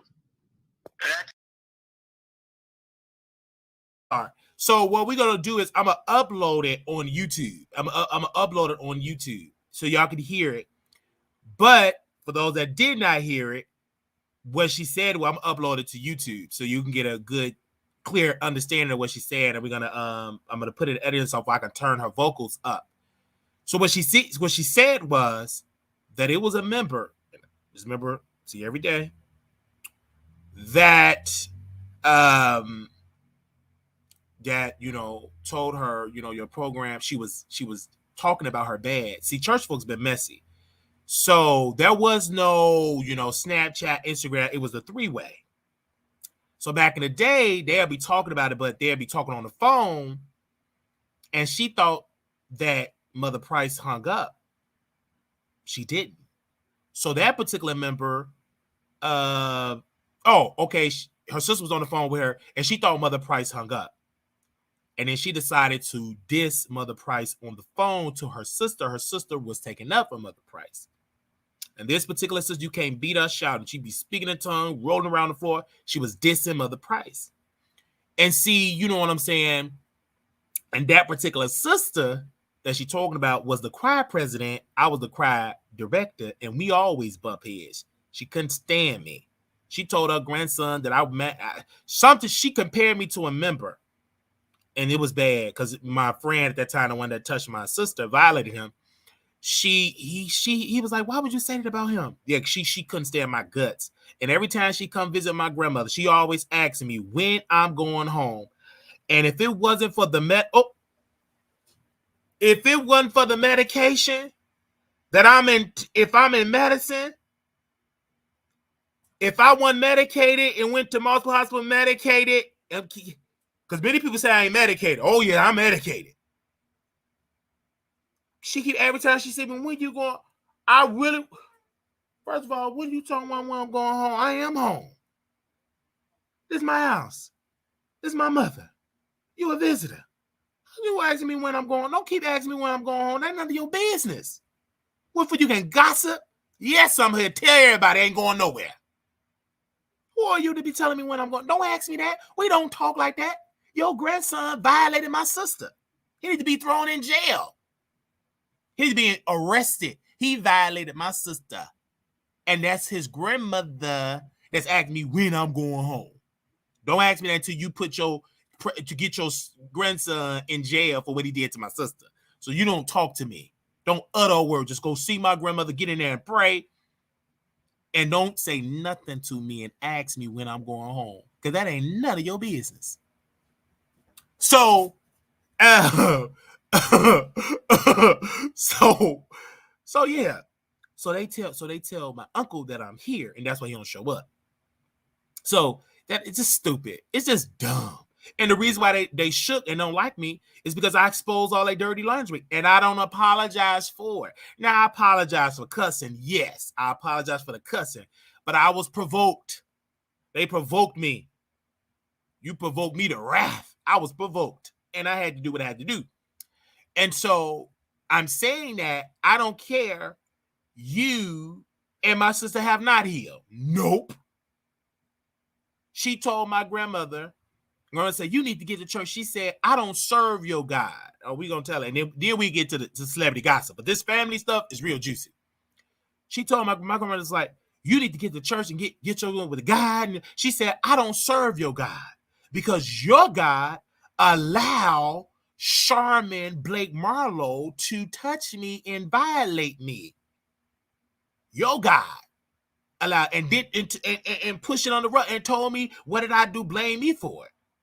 Then she said, Marquise, you don't know this. So what I don't know? Because Uncle Freddie, the one that died, used to touch me as a little girl. I never knew this. And she told my grandmother, she was talking, and she said, yeah. And I told Grandma, you know what she told me? I said, no, what did she tell you? She told me maybe it was he wasn't on his medication, and that's why he touched you. So this is all coming out. This is why my sister is where how she is. She have not healed from it. She was violated, and she's hurt at the church, and greatly so, because the church covered it up. My uncle covered it up. It all ties back to my uncle. And so the reason why he can't come see me, the reason why he can't go get no new restraining order, he can't do that no more. It's too much dirt that he did. I'm too bigger now. I'm not the small little Marquise that they was able to just manipulate. I didn't know. I got too much wisdom now. I'm not the same guy that I was in 2016. I have too much of a powerful platform. That's why they don't come and see me. They all block me. They call themselves blocking for social media. Then they try to follow me. Someone tried to follow me on a troll account with a real name. They didn't even know how to make a troll account because they older. But you still trying to see what I'm posting under your real name. And I blocked them. I said, then we did the church circus. I wanted to show y'all that I direct the choir. I was trying to show y'all that I direct the choir. I post a video of me directing, right? Of most of the members that I was directing. Don't go there no more. I'm posting a video of directing the choir. It's public. I posted the video and all that type of stuff. I made the YouTube channel. I did all that. You know, I'm a part of the church. You know, my uncle there, I was a part of it. So I'm going to share this. So I don't like when people try to downplay it. Just say there was she was violated, touched and violated. It was the R word. It was N-word, R word, and all that. It was what it was. You know what I'm saying? I'm trying to keep it playing for the YouTube, right? But you know, we played the video. We played the church video. So I maybe about 2 days, 2 members comment on that video with a good name that I know them personally. One of the members I've been knowing since I was a little boy, and she was the H.E. Cole Hill Memorial Choir director. She was the president of the youth department, right? Because we had youth day every first Sunday. So she commented on that post, and a newer member, I don't know her as long, I knew her for a couple of years when she joined the church, her and her 2 daughters, and she joined. All for Bishop Carver Authority, telling me that I'm doing this for a scam, trying to raise money. I'm not a member of True Church. I never said I was a member of True Church. But I'm still a part of the history. And all them pictures that y'all got on True Church, go to the page, the Facebook page. All them pictures, did you go back to 2016, 2015, or go all the way back to 2016 and on back? Them is all those shot on my camera. All of it. The logo of the shirt that they have on them old pictures, the logo. We the one that went in the yellow pages and tell how long this was in the yellow pages and found the lady that does the t-shirts to make that logo. So I'm a part of it. You can't erase me. Please, you could try, but it ain't gonna work. Because I get more views than y'all do on a Sunday. He tried to get a little YouTube channel, 5 subscribers, 15 subscribers. Sermons get about 5-10 views. Don't even know how to record and do a production because they don't have the people there. They all gone. All the people with the talent and the skills, they gone. See, when y'all messy church folks, don't be pushing away your members with talent. All your younger members, y'all older. Y'all need young churches. Churches with no youth will die out. When all the old heads die, church out of business. Everybody dead. You hear what I'm saying? Don't chase out the young folks.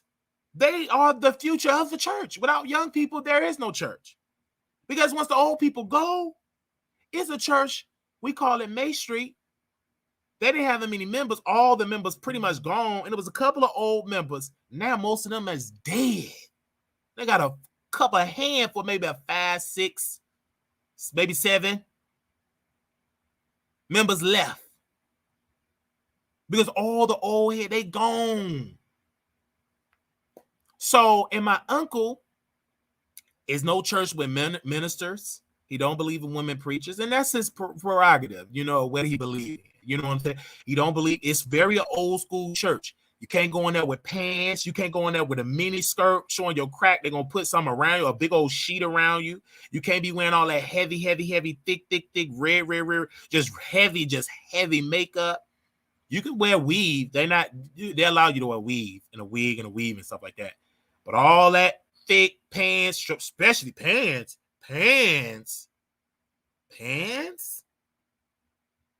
You better not come in as a female wearing pants. Pants? Come up in there with some pants if you want to think you about to join and become a member. First of all, he gonna tell you can't wear no pants. You a baby crack, he gonna give you the rules, can't wear no pants. You can't wear no big old thick stripper heel pants, please. And this is another kicker why a lot of people don't go to the church. I'm just saying.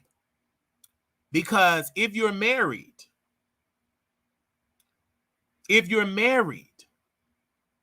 and let's just say me and Love Maria get married. Okay, we get married. She's Mrs. Wiley. I divorce her, put her away. I divorce her. According to the true church of what they believe, their doctrine, that if I were to, if I were to marry Jazzy Cleaners, well, if I want to marry her and tell my uncle to marry me, he won't do it. Because he will tell me, oh, Marquise, you got a wife. I'm not married. You cannot marry her in this church. I'm not doing it. You have to go somewhere else and do it. I ain't doing it. He will not marry you. So that's one of the rules. So a lot of the members that was there, they started leaving their husband because most of them was married in double marriages. They left their husbands. And now they single. They left their husbands. They don't believe in double marriages. And so a lot of people, that's why and I'm going to say this, and I know people ain't going to agree with me. I don't know. I said a lot of them women in there, they're messy and bitter is because they're horny. Somebody said, what do you mean by that? I said this. If you're used to getting your yoni tapped, you got children. That means you used to making love, right? And let's say that used to making love. If you can't do that, that will show in your appetite. Especially if you want to do it. It's a difference between you fine, you okay, but if you want to do it, but you don't want to be in sin, like you're forcing yourself to live this clean life, not to do it, and like you're suppressing your true feelings, and it shows in your attitude. Because this is one sister, I'm gonna call her Sister Water Bottle.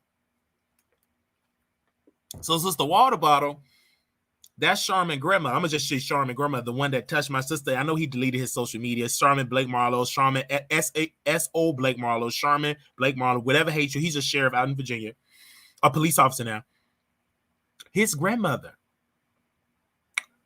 she got married before. Like she got married first up, and then she got mad at my uncle because he wouldn't marry her. So she went to another pastor and got married. And her testimony was, God whipped me hard. I divorced that man. It didn't work. It was miserable. Now, according to her, she got 2 husbands, right? So I guess one of them died. I guess her first husband died, not the second husband. And then her daughter, Sherman, the one that touched and violated my sister when she was a little girl. She had a daughter. And her daughter, we used to work at Chili's together. That's Sherman's mother, nice lady, but she was on drugs. And she didn't want to get off the drugs. Her mom and her fall out because she said, if I got the Holy Ghost, you can get off the drugs. Get off them drugs. I got the Holy Ghost. Get on the altar and get the Holy Ghost. Instead of encouraging her to get on rehab, get extensive rehab, get some extensive therapy rehab, they was encouraging her to get on the altar, call on Jesus, and roll around the floor. She tried to do that, and then she pretty much said that she was delivered, and I kept saying she's still on drugs. Nobody, you don't know what you're talking about. Okay. I don't know what I'm talking about, right? Okay. And my mom said, yeah, she's still on drugs. So on 59th and ATLien in Chicago, I had a car then. I go to CVS because it was a CVS on 59th and ATLien. Who do I see? I see Sharma's mother begging for money. And I gave it to her. I gave it to him. I said, oh, how you doing? Blah, blah, blah. I'm doing all right, man. He said, oh, you look good. You look good. Can I borrow it? Let me get $20. Let me get 20. I'm gonna give it back. I'm gonna tell Sherman I talked to you. Let me get it. I knew she was on drugs. I gave her the $20. You know what I'm saying? At that time, I didn't know he violated my sister. That was my best friend. I said, of course, yeah, $20. But I knew she was on drugs. I just knew it. You know what I'm saying? I knew she ain't gonna give it back. I knew, her car was gone. She said, I'm gonna get it. She didn't have no car. She said, I'm about to get in the car and I gotta go and pay a bill. She just walked up on there. She's about to go get a rock or whatever she was gonna get. And so I didn't judge or whatever, but I told people, I said, she's on drugs. They said, what? I said, she's on drugs. It is what it is. She's on drugs. She need prayer. She's on drugs. And so they knew it and stuff like that. And so, mind you, she had more children, Sherman and his sister, Treasury, they the oldest. You know what I'm saying? And so their mom always throughout their life dealt with drugs, right? Her mom, they dealt with drugs. Like Treasury was born in prison because she was in prison when she had Treasury. Her mother got custody of Sherman, and then they tried to fight, and he won she won custody of her grandchildren. So then she got clean, or she say she got clean, but she had more children. Then she got back on drugs. Her husband fled, that he left her and left the children. He couldn't deal with it because he didn't know that she was on drugs, because he said he didn't know it scared him. He didn't know. He didn't want to deal with it. He left her with the grandmother. So I saw her on 63rd in ATLien, right? That's where she hung out at. And I was in all white. I remember it like it was yesterday because it was communion. And then she said, tell Mama, man. I gave her some money, blah, blah. I said, I tell you, Mama, I said, you need to come to church. Come on to church. I'm going to come to church. Man. You look good. You look sharp. I got her the money. She said, I want to get some coffee. She ain't go. She right in front of it.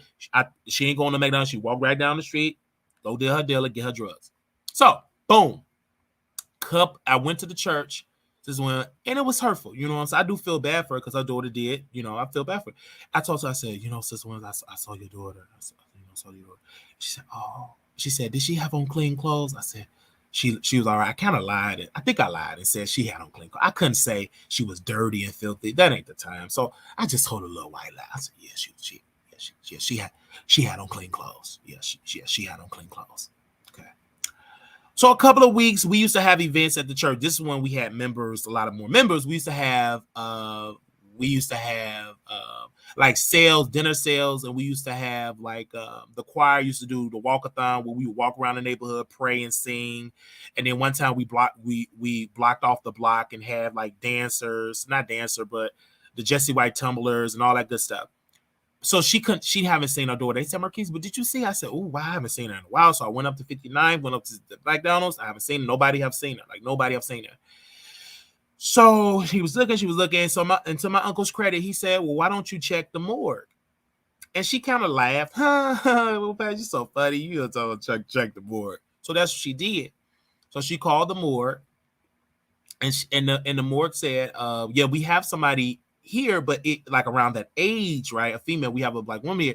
Is it some type of recognizable sign or something? There's no idea, no nothing. It's a Jane Doe. She said, yes, she have a Chinese symbol on her neck. And she had a Chinese symbol on her neck. She said, yes, ma'am. we have somebody that do have a Chinese symbol. Can you come and see if that's your, to come and see? So she came and see, and she broke down in tears. She passed. She was dead. They found her on 95th at the McDonald restroom. She OD'd. They found her in the restroom, OD, dead. She died. So at that time, Sharman, he had already moved to Virginia because that's my friend. Treasury, that's my little sister. And so I went there and I talked to Treasury, and she cried. She was hurt. And so I'm always the life of the party. Like, I always can make people laugh, and I was making her laugh. We was talking about books. I would make her laugh because I always bring joy. And that's the time to make her laugh and not be talking to make her get more sad. Talk about funny stories, talk about church. I was always a jokester, right? A comedian as such. And so she was crying. Her grandma was crying. Everybody was hurt. So, it was really something. And at that particular time, me and Sharman was not as close. Like, we were cordial. We wasn't like best friend like that. We haven't really talked. We talked a handful, but this is my friend, mother had passed. This is before all that. This is before my sister said her allegations. We were still like friends. We just wasn't talking like that. Because of things, right? We moved to Virginia, and then I found out that I was gay. I was trying to bring one of his managers over to the house, and he was already gay. He was down low. So I wanted to live my life and get it in. And so we kind of like pulled apart, and then his auntie, which we still follow each other on Facebook, she put out a rumor that we were sleeping together. We never slept together. We never, ever, ever slept together. She put out a vicious rumor that we would sleep together. We never slept together. Now, did I want to sleep with him? Yes, but we never slept together. This is a very attractive guy. So, but we never slept together, right? So, his mama's dead. I go to sister's house and I clean up the house, bring the chairs, cleaning up. I'm there. I'm active. You know what I'm saying? Because this is my, I grew up with these people. This is my friend. This is his grandmother. So I'm here. Like, my grandmother at that time, she had to go to Georgia to visit family, right? So she couldn't be there, to come back. She was in Georgia visiting her family. So I'm cleaning up, and he bring his first wife. And already I didn't go to the wedding. I wasn't invited to go to the wedding because they feared that I was going to expose that he was a down low homosexual. And I didn't force it. I should have went, and I would have saved the first Mrs. Marlowe, probably would have saved a lot of headache and pain that she's dealing with now. I probably could have saved her from that. But they forbid me. I didn't go. I didn't press the gas. I didn't go. Because, the rumors started happening about me being gay and Sharman being gay, right? And, of course, me being a good friend, if you go to church or if you just go to visit, go on to visit in Chicago. It's in Chicago. If you go in the basement, it's a candy store. In the little basement, sister, his grandmother, pulled me in the basement because pulled me in the basement. This is right before he got married. And she asked me, is Sharman gay? I said, no. I could have easily said, yeah, but it ain't on my business. I said, no. Okay, Brother Marquise, you live with him. I'm going to just take your word, because the pastor was telling her that Sharman was gay. My pastor was very messy. He would spill some tea. So she asked me, is Sharman gay? I told her no. And then I left out the church. Went outside, I called Sharman. Your grandma asked me, were you gay? Well, why would she ask you that? I said, what? And he said, man, I need you to come back to Virginia. It's a lot of mess going on. You need to come back. And I just could never go back to Virginia, right? After I got robbed, they came and robbed and stuff, and boom, boom, I didn't go back. So, he announced he's going to get married and whatever.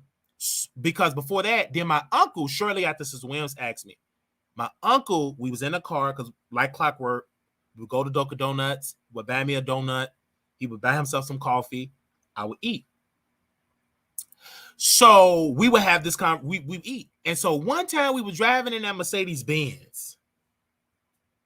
I talk about the Mercedes Benz. Just driving. He said, is Sharman gay? I said, Pastor, I don't want to get in there. I'm asking you a direct question. Don't lie to me. Is Sharman gay? I said, Pastor, that's my friend. That ain't not my business. Well, he already told me that you gay. He told me that. He told me that you was gay. And back in my mind, I done already told you, Pastor, that I was gay when I was 13. Because the way you was telling people going to hell, that scared me to death. I told you when I was 13 I was gay. So I done already told you that I was gay. So why tell me that that Sherman is gay and telling me that, I mean, so why tell me that he told you that I was gay, but because I already told you when I was 13 that I was gay, so there's no need. But I guess he tried to manipulate and tried to trick me to admit to it. And then finally I conjured up to it because I was forced to admit that, yes, he's gay. And I was sharing some experience about what happened, about when in the basement, he told me to pull down my pants and show my my peen. Because at my grandmother's house, she had a basement apartment. And he said, pull down your pants and show your peen. And I thought, oh, this the time. I was on hard. Woo, this the time, baby. We have to get in. I was so excited. He's like, oh, man, I just want to see. Oh, that's real nice. I just want to see. It's just like he was kind of like waiting on me to like bust a move, but I never bust a move. Like we were waiting on each other, like to make the first move. I wanted to, or he wanted to do it. I wanted to, we would play around. We used to play around, like rush around, touch it, like rush around, but we never like play around. You know what I'm saying? Because if he was waiting on me, I was waiting, because we both was aware that, you know, we got to keep this on the down low, but I just didn't want to stay on the down low. I didn't. I got tired of staying. I was miserable staying on the down low, like keeping it a secret. I just couldn't do it. I was miserable. I wanted to, and then I got the bug of blogging. So I wanted to do a show. I wanted to live. I wanted to be me. I just got tired of being secret. I got tired of hypocrite. I was young. I got tired of living one way in the church and getting in the world. I just got tired of, I just got tired of just hiding. It's a lot of work to hide. I said, I'm getting tired of being down low and hiding this. I just want to live my life. So when I moved to Virginia, once I got out of the military, when I moved to Virginia, because of course I couldn't comply with the military because I couldn't do it. It was too much. They kicked me. It wasn't no honorable discharge. I wasn't even that long enough to get no type of. It just separate. Go ahead. You quit. Just pretty much. So got out. I gotta pay for the military for my little couple of months in the Army. And I didn't want to go live with my grandma. I just said, I'm back at square one. So I called Charmin and he allowed me to come move to Virginia. He used to live in Portsmouth, Virginia during that time. During that particular time, we moved together. He had a 1-bedroom apartment. I didn't have an air mattress, but he had a love seat. So I was sleeping in the love seat. But I was flirting with his manager at Burger King because I would follow Charmin, you know, his friend list. And he always have a lot of gays in his friend list.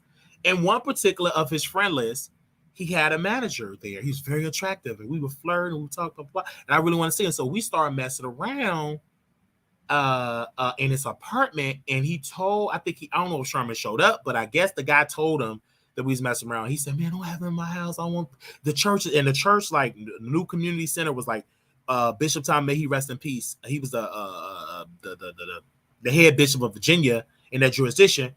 The church was like down a couple of blocks from where we lived at. It was like a couple of blocks before he lived at. So, you know, I said, okay.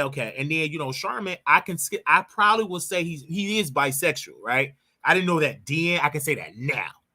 Bisexual. So he was always good with the ladies. He's a ladies' man. He always had all the chicks.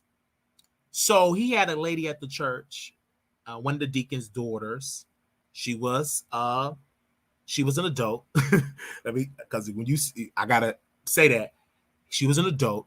We were all adult. We were young adults, like 18, 19, 20, like young 18, 19, like around that range, right? We were all young adults. So she had a friend, but her friend was fat. And during that time, at that particular time, I haven't had sex with a female yet because Patrice didn't come into the picture until a couple of years later. So she was fat. And I just wasn't attracted to it because the other chick he was with, she was a baddie. You know what I'm saying? So they go to the room, they do what they doing. And I told her, oh, I don't want you too fat. I told her, I said, wait a minute, you too fat. She got up. She cried. She said, you don't want to do that? I said, no, you're too fat. And didn't say overweight because my vocabulary is still kind of limited, but I was just brutal. Like, I said, too fat. She got up. She got in the car. We were nice outside. Very nice. I saw her at church. Very nice. I just didn't want to do that. She cried, and her friend was like, "What your friend did my friend wrong?" And I was like, "Why you do that, man?" He started laughing. I said, "It is what it is. It's just too fat. You gotta you." And then I started cussing. I said, "You date the B. You date the B. Let's switch, girl. You date? No, I don't really want that because you don't want her fat A." I was just cussing. I was getting in because I'm like, that made me feel bad. No. If you want to bring somebody, let's switch. He started laughing. And then so she had a car.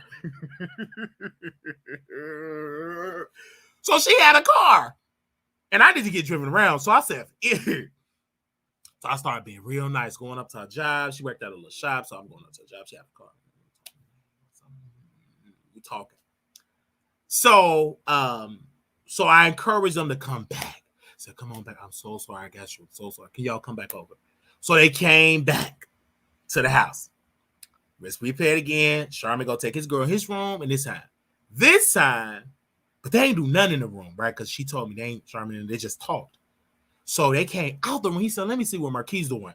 I'm getting in, baby.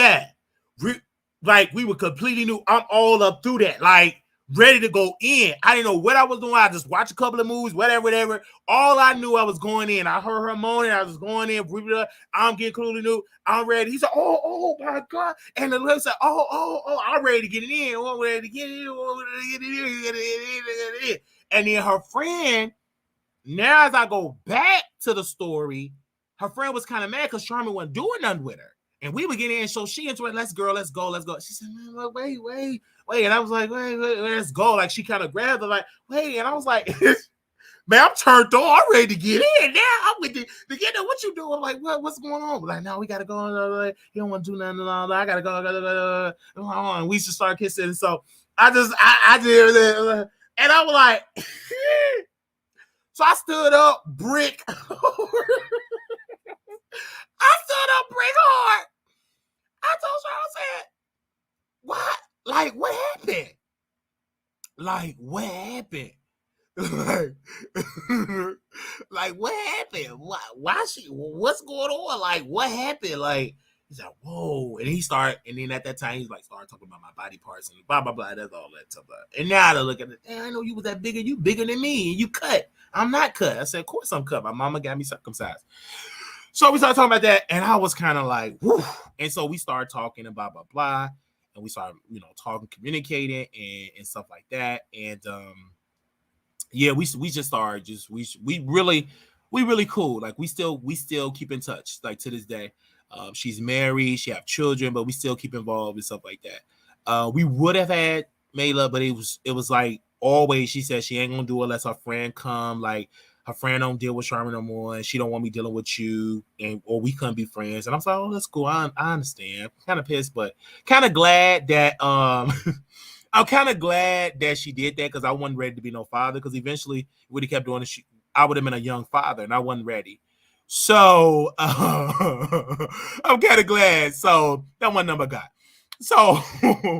So yes, and then we got a job at 7-Eleven, of course. And then this one particular night we worked the overnight shift. I think 11 to 7. I know it was overnight. One particular time a guy came into 7-Eleven and robbed it, like stuck a gun in my face. I never had a gun at that particular time. Never had a gun in my face. And he said, "Give me a black." I said, "Black?" And I was, he's talking about Black and Miles. So I gave him a whole rack of Black and Miles.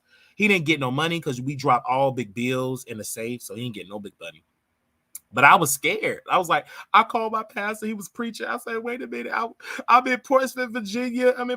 This big hit town. I know was robbed in Illinois. I was robbed.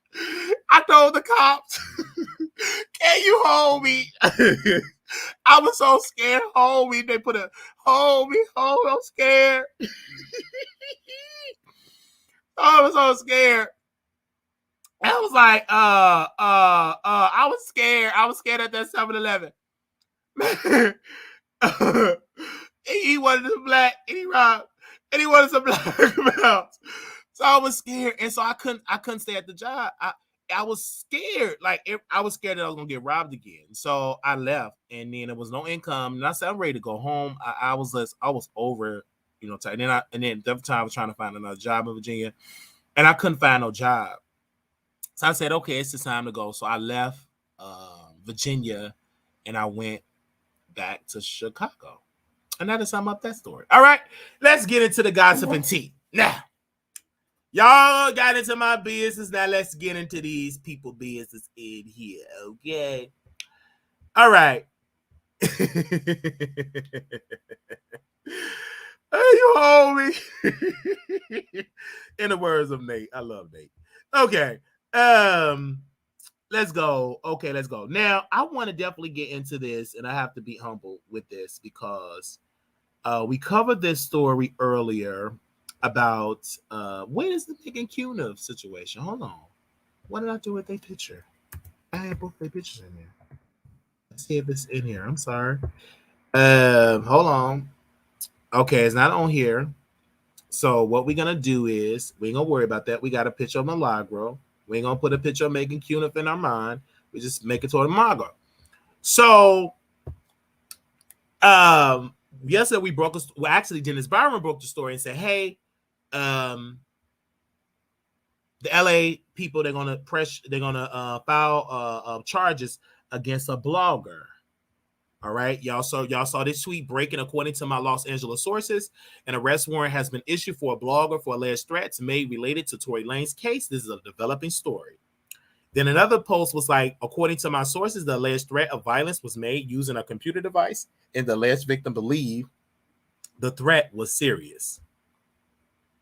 And so I did a video earlier saying that, oh my gosh, the LA sheriff's about to arrest, Milagro. Of course, Milagro starts cussing me and blah, blah, blah, saying that my ping get on hard when I put her name in the title. She's very beautiful. So that's a flex. Okay.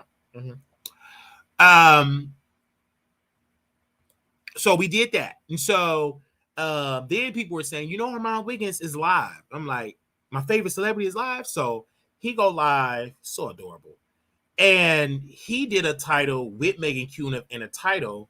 It said, did Megan Cunniff get trying to arrest bloggers? To paraphrase. And then Megan Cunniff, I'm going to make sure I read that title, what he said.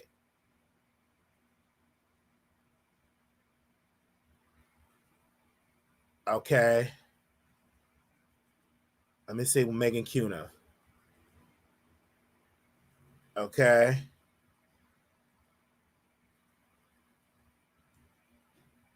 It said, court reporter Megan Cunniff having bloggers arrested? Question. And a picture of Megan Cunniff. So then when Armon Wiggins was live, before he was able to get to the meat and the potatoes of the story, this is what Megan Cunniff sent to Armon Wiggins. So she was watching the live and she said this.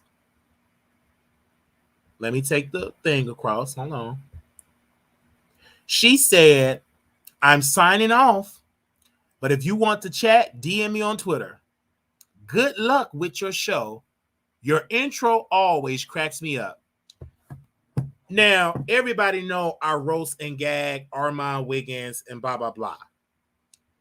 But this time, when I seen Megan Cunniff did that, not only this is shade, because she know that his Twitter is suspended, because she didn't say send me an email. She said DM me on Twitter. No, his Twitter is suspended.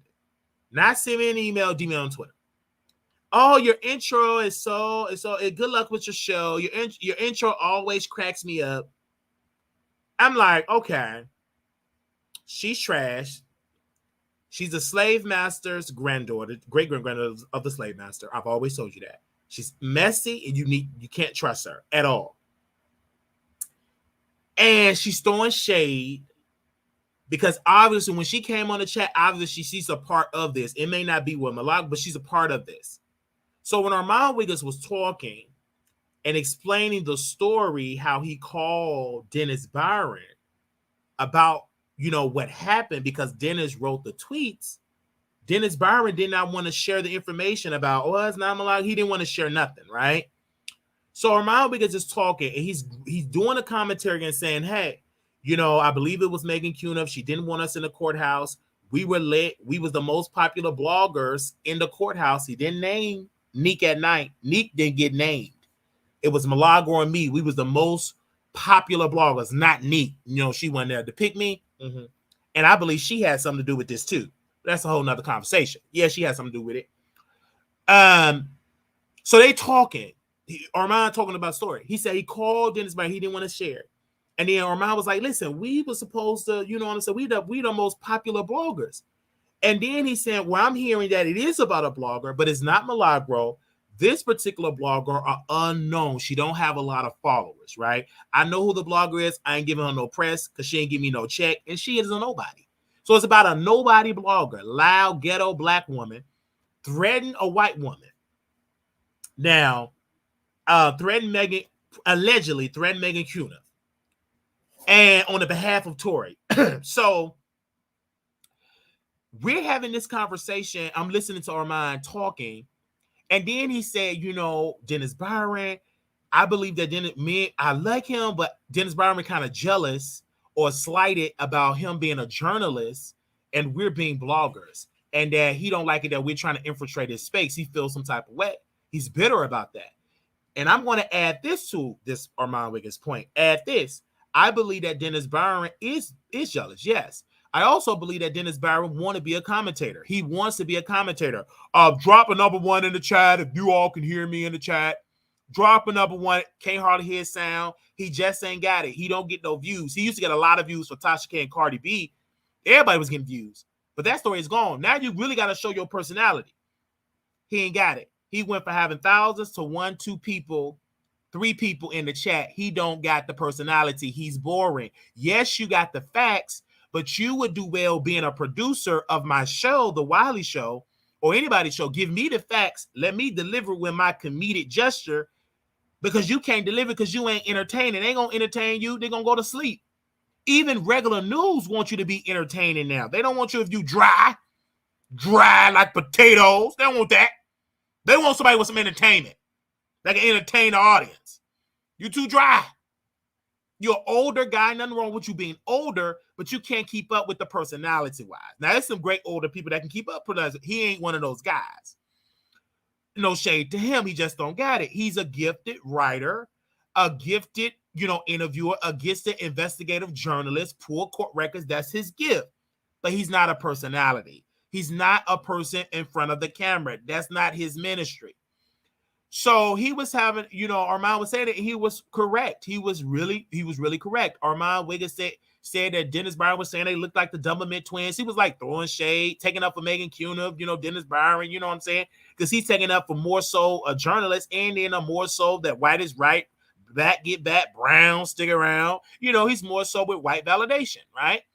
Because he brags about working for TMZ, a white institution. He don't work for himself. You've been a journalist for 30 years. You mean to tell me you ain't got your own infrastructure? You still got to work for the white man and still ain't got no personnel?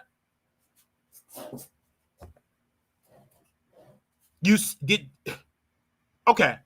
So he talking, Armon, great breakdown. Then Armon Wiggins were saying that it's a lot of things that went on in the courtroom he don't want to share. I'm like, why? Where would hold it? Share it. If it ain't got nothing to do with Milagro, share it. Or send it to me and I'll share it. What's the secret for? Well, some stuff went down. This is when I know ain't no stuff really went down. Some stuff went down, but I don't really want to share it. Share it. Let us all hear what's the big secret. Who was there and some stuff went down? See, this is why I should have been in the courtroom because all that, I don't do that. I'm going to tell it all. I ain't going to be keeping a secret for what? I ain't going to, don't bring it up then. That's just like going to a woman. I'm sorry. That's just like going to a woman. I can really eat you only really, really good. But I ain't going to do it right now. Now, you really want it. You really want it. And then I'm talking about how good I can lick it, but then don't want to lick it. Then why you telling it then? If you ain't willing to... Anyway. So, he said this, and I said, okay. So then it gets to the phone calls, right? They get to the phone calls. Then Milagro Gramz, she was talking about people really wanted to be her. She was throwing out shots towards me. Didn't say my name because she go there, she get muted because you can't say my name over at Armon Wiggins show for whatever reason. Who gives a darn about that? Stupid. We the reason why it's going viral on YouTube. To be honest, we broke the story first on YouTube. All right. She responded to us, but when she go over there, she just can't say my name. She's such a boss, but she weak. In that sense, she was very weak. How you knew my name on Instagram? Why you didn't know my name on the Armon Wiggins show? You weak, honey. Very weak. Anyway, Megan Cunniff ain't that weak. Real journalists, they say names. And real journalists allow people to say names. They don't be like, don't say no names. Don't say Fox News. We don't say Fox News. Real journalists don't do that. That's why y'all not real journalists. Stay in your lane, blogger. Biased blogger. You ain't no journalist, because real journalists, they give credit and say the full story. They don't withhold it because I don't want to give them no press. Sit down, y'all ain't ready. Y'all too busy trying dodging Wiley. Baby, we broke the story. We talking about the story. We everywhere. And trying to act like she knew my name on IG. Wait a minute. She knew my name on Instagram. She said Wiley Ping get hard when he put my name in the title. She knew my name then, but there, oh, you just got amnesia and some dementia. If Owen say my name. Anyway, didn't want to do that. That's fine. So she get off the line. Let's put that picture back. I want all these pictures up. Let me see if I can find all the pictures. And I know I saved it. Gotta scroll down if I can find all the pictures, because I want to talk about them all. Let me scroll down and find it, honey. So I'm hearing Armon talking, and he's an amazing speaker. I love Armon Wiggins. Amazing speaker. Do we always agree? No. But I love when he's talking about this story because, number one, he is an amazing storyteller. And I love the fact that even though you have to fast forward through his music so he can get the streams, when he gets to the commentary and when it's a good subject matter, he's an amazing storyteller. And it's crispy HD. Great sound, beautiful teeth. Even though if he purchased it, that's fine. Beautiful moisturized lips. Also very good talent. Dressed very nice. Great gear. I don't know if he got the Fashion Nova deal. He probably don't got that deal anymore because he didn't brag about Fashion Nova lately. Unless he do got the Fashion Nova deal, he just forgot about it today. Or maybe the affiliate link is temporary shutdown. I don't know. I didn't hear him talk about the Fashion Nova clothes, but he's a very good looking guy. You know what I'm saying? He always tells very good stories, and we love him and we support him and we show him love. And I tell everybody that you don't have to always agree, but we can throw a little shade here and there because that's our sole purpose of throwing shade. Okay. Oh, there we go. I know I was going to find it, honey. Okay. All right. Affiliate link. That ain't no deal. That's a link. So, and all that. So, the white lady, Megan Cunniff, Armon Wiggins, Milagro Gramz. You see them three of them? Okay. Megan Cunniff is a journalist, a award-winning journalist. Armon Wiggins is a commentator, very controversial commentator.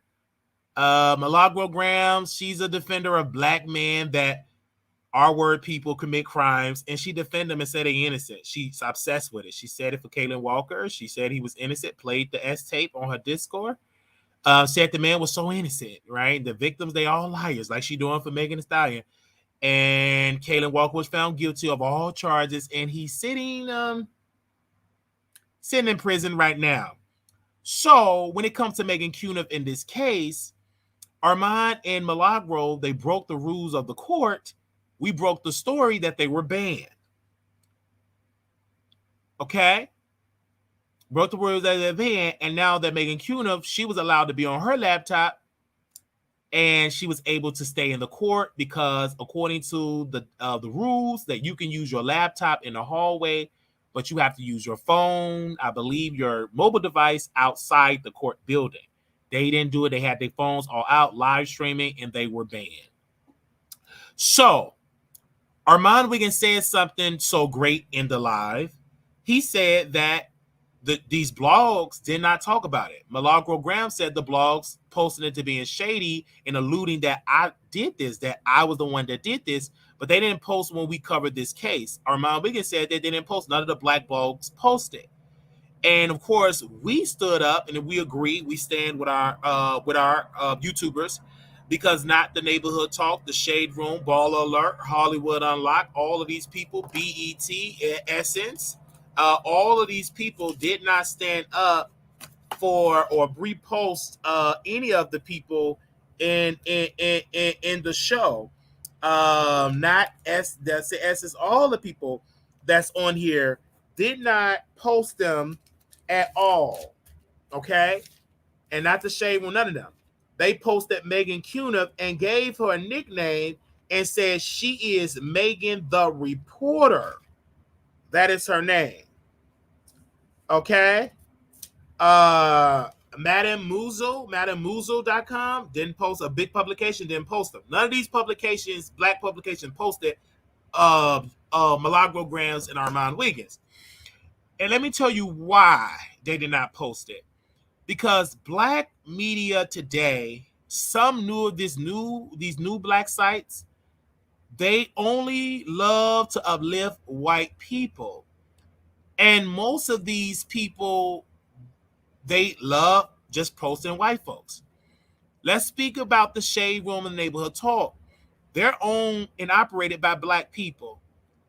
But they kind of follow what mainstream media outlets are posting, bigger publications like other like websites, and if they're all posting Megan Cunniff, they follow and they posted Megan Cunniff. I think it's a disservice to Caillou. I think it's a disservice that Caillou and Angie and Jason Lee and Ra Ali from On Site or Jasmine from the Jasmine Band, and knowing Armon and Milagro Gramz, because they feel, oh, it gotta be Megan Cunniff. She's white. She got to be right. She got on glasses, and she's a journalist. So we're not going to post Armon, or we're not going to post Milagro, even though Armon and Milagro get more interactions and engagements than Megan Cunniff. All that typing, by the time she typed that article, the T been dropped. She got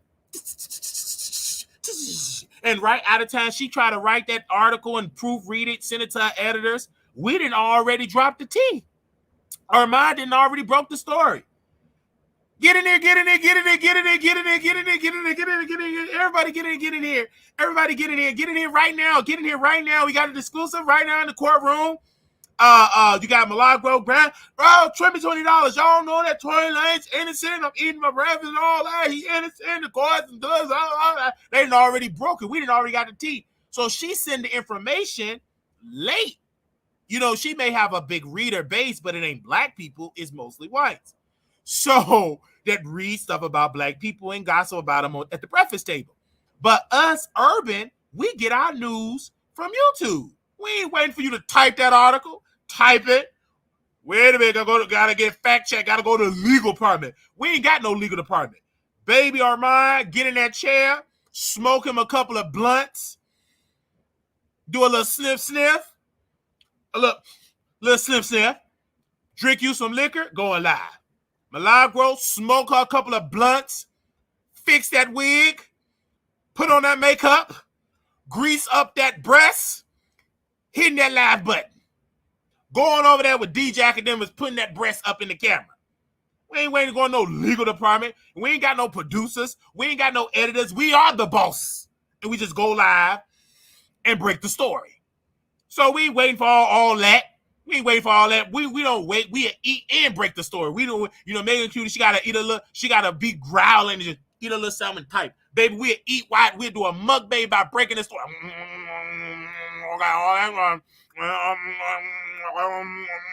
Eating and breaking the story. So that's how we operate. The same thing with Nick at Night. I'm not going to ignore her. She broke the story too. It's just like, it's sad that, Milagro and Armon just forgot about Nick. And you see, Nick didn't even talk about it today. I told y'all they ain't friends. They don't like each other. But every time I talk about them, they always do kumbaya meetup is fake. I believe that Neek got involved with it too. Work Women and Q got involved. She don't want to say nothing. It's just weak. She'll say something now because I'm talking about it because Night Owls is at night. She'll go live, get in her pajamas, sell a couple of penny thongs. She'll go live and maybe she'll talk about it. But they just ignored Neek. It was all about Milagro. It was all about Armon. It was just about them. Forget Neek. I told you she wasn't had. She ain't nothing. She ain't nothing but a pygmy, nothing. And then what they'll do is they all rush to go together and take pictures. So they could dilute what I'm saying. Stupid. They go alive, eating. Wait a minute. I feel a little bad, but I don't feel bad. I got to drag them a little bit. They eat it. Going out to California, meeting Cupcake. Remember that Cupcake?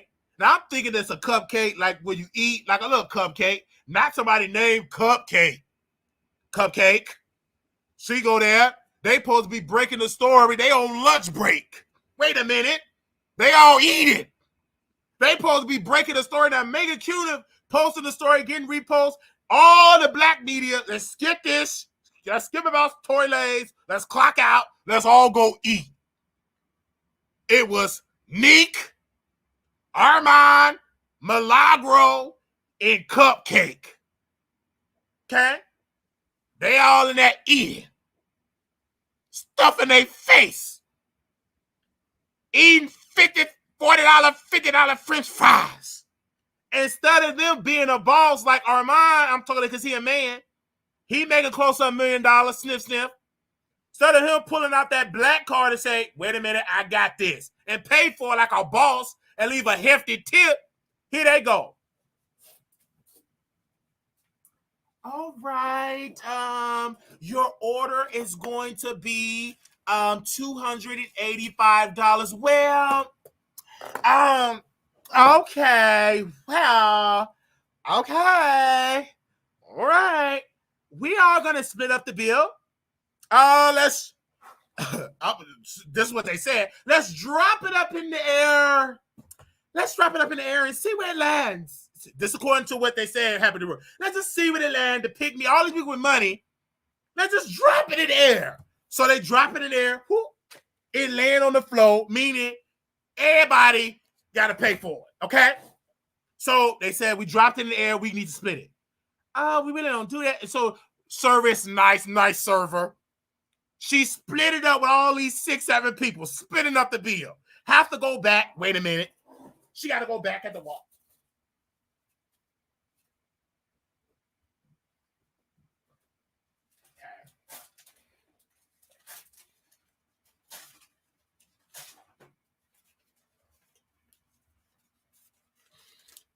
Come collect the plate.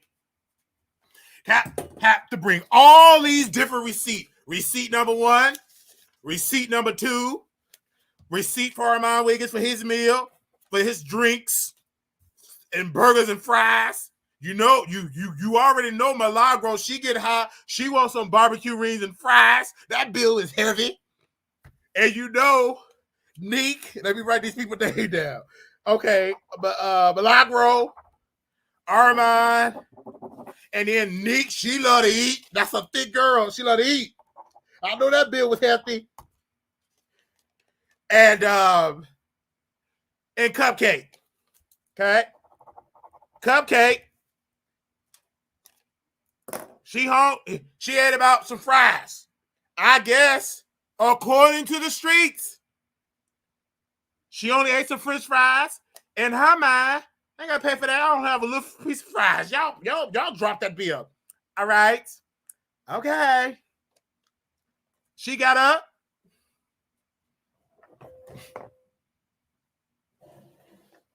Got her Gucci purse and hit the door, according to the streets.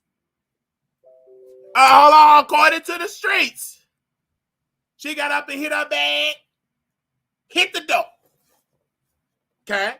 That's according to the streets. I don't know how true it is. I say according to the streets, you guys. According to the streets. Armon, he get the drinking. Now, everybody paying the bill. The server come back. Well, we're missing something for the French fries, and y'all got about $40. Y'all got to pay that. Oh, where'd she go? Where did she go? Instead of them, this a new black media. They got money. All of them supposed to have money. Instead of them being, all right, I got it. Poof. Armon should have paid it. They get on the phone. Hey, it's going to voicemail. Hi, you reached Cupcake. I'm not in right now. Can you please leave a message? She called. And then they start, hi, everybody call. Hi, this is Cupcake. I'm not here right now. Can you please leave a message at the beep? Then they start sending a text. And then the waiter just waiting. Waiting for her tip, waiting for him to leave, pay. Because she ain't accepting no money until all the bill is paid. So, Milagro just get up, forget about it. I get $20, $30 every for all my people that give me money. I just pay for it. She paid for the $40. But Armon Wiggins, he get to drinking. F this. That Dusty B, Slewfoot B, he started because he drunk. You ain't got to tell me. I ain't have to be there. I know a drunk. When I see what? He got that liquor curry in the audience. Where that B at? I know she downstairs. Where she at? Sir, she's not here, sir. He go downstairs, and then he drink. He see Cupcake. She there in another restaurant. According to the rumors, she there.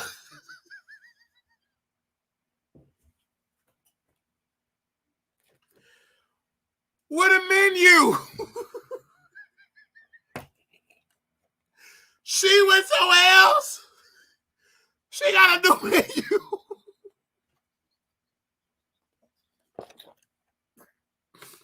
Don't go into the streets. She got her a new menu. Didn't pay my fries. So she down there about to order some more food. So I guess Armon Wiggins, you Dusty B. B, you gotta be paying your money. You gonna sit your Dusty B. And I guess Cupcake, according to her, she knew the manager. Sir, hold on, sir. You cannot do that. Not here. You ain't gonna cuss that lady out, sir. I don't know right now, sir. Sir, you're not gonna cuss that lady out, sir. No, you gotta take that outside. I don't care that B. If I see you, I bet I never see you, you Dusty B. No, you ain't coming to my rooftop, you monkey B, banana B. This cuss her acting ignorant in that restaurant. Acting ignorant. All over. And he didn't even pay for the $40. But he was drunk. Over $40. So he leave the restaurant. Now they supposed to be breaking the story for Tory Lanez. They new black media. Instead of Americans getting all this press, they decide to act ignorant. Start dragging Cupcake. Being on her. Verbally on that Armon went live. I said, I don't like this. Because Armon should have paid for it. He got the money. So I come in, a man. Reach out to Cup, come on my show. I defended Cup because I knew once I defend her, once Daddy get involved, they're going to stand down. I don't mind women going back. Let women go back because, you know, Milagro do that. Women kind of jealous of Cupcake. She got her own personality. She's chocolate. You know, I see why Milagro, because she looked bad. She got kicked out. The family couldn't allow her in the courtroom. She couldn't sit with family. So she needed a distraction. She was being up. But I said, let me get this man off her because I didn't like how he came up to your face, wanted to hit you. So once I had her back, he stopped talking about her. Because of course you're going to start talking because I'm involved. I dare you to do that to me and run up on me for $40 and some fries. It would have went a whole nother way. So we stood up for Cupcake. This is new black media. I stood up for Cupcake. He stood down. He stopped talking about her. Stopped talking about her. Then Milagro was talking about her. Then Cupcake started getting views. Started getting an audience. Milagro didn't like that. So my point is, this is new black media. They supposed to be breaking the story, breaking the case, talking about the case, what went on with you know, they supposed to be talking about what went on with Tory Lanez and blah blah, but they needed a distraction because they were kicked out of the courtroom. Megan Cunniff, she just talking, have a beautiful day, retweeting, talking, and they over there talking about $40 French fries. This and then the problem with this situation, they didn't research Megan Cunniff, and they didn't even read the rules.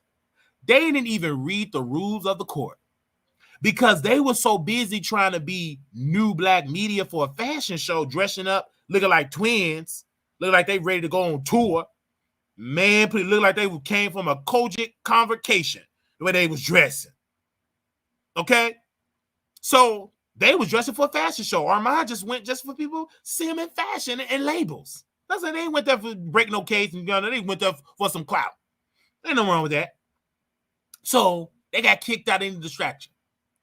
So today in the situation when it come to that, nobody talked about it and reposted. They ain't gonna give him no clout. But we talked about it. And Milagro came on the show. We didn't ask her to come on the show. Milagro hit that link and talked for me almost 2 hours. Because Neek did some bad stuff to them, was in part of it with Megan Cunniff, got them banned, and she dragged Neek. And said Neek had something to do with it. Yeah. She dragged her. And then Armon didn't like that. He tried to do damage control. So he get them on the phone. Neek, pick me, Neek. Milagro Gramz, they on the phone. We are all at peace. Armon wrote a lengthy post. I called the sister, we all at peace. I know it was a bunch of crap. See right through that. You ain't make up in no 10-minute conversation. So Neek went live. I knew she was the weak link. I said, who the weak link? It's Neek. I knew she emotional. Weak and emotional, which is good. You're supposed to be, you know, you to help me. You're the weaker vessel, according to scripture. She's the weak one, the weak emotional one. She's the emotional one. So I'm coming at Neek hard. She's in a gang. She's sort of with gang members, weak. I come for her hard. And then I went live. So she said, I want to bring Wiley on. Armon, you okay bring Wiley on? And this Armon, I don't care if you bring him on. This your show. This your girl. I don't care. It's your show. Oh, Mika. So I hit the link. I come from him hard. King, are you in the bushes? If you in the bushes, King, are you in the bushes? I hope King is in the bushes. So we were defending King. I said, how you going to have this kumbaya moment when you beefing with Brother King? You beefing with King with the crown. You threw him away, dogged him out, and you want peace and friends, and you dogged out your own friend, Brother King, that you knew longer than Milagro and Neek. I said, why? He didn't want to answer. He started getting off camera. This is what he started doing.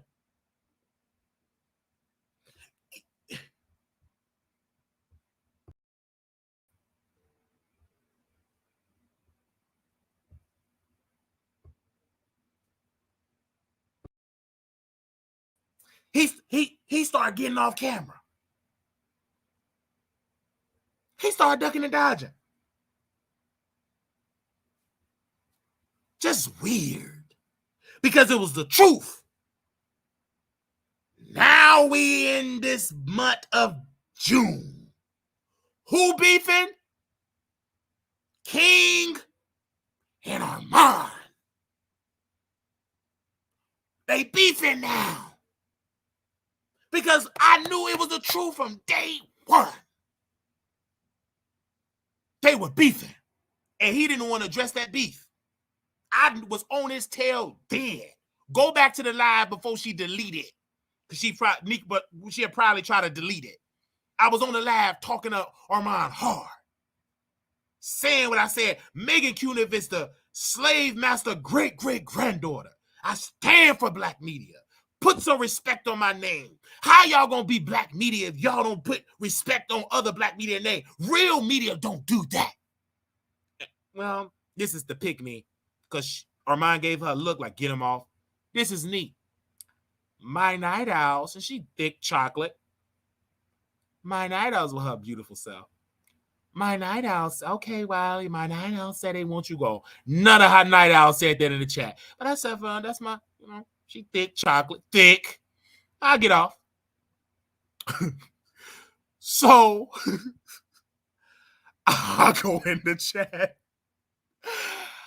I thank you for have the courage, and I'm spelling courage wrong. I'm saying coverage. I'm spelling it wrong, but I'm bad.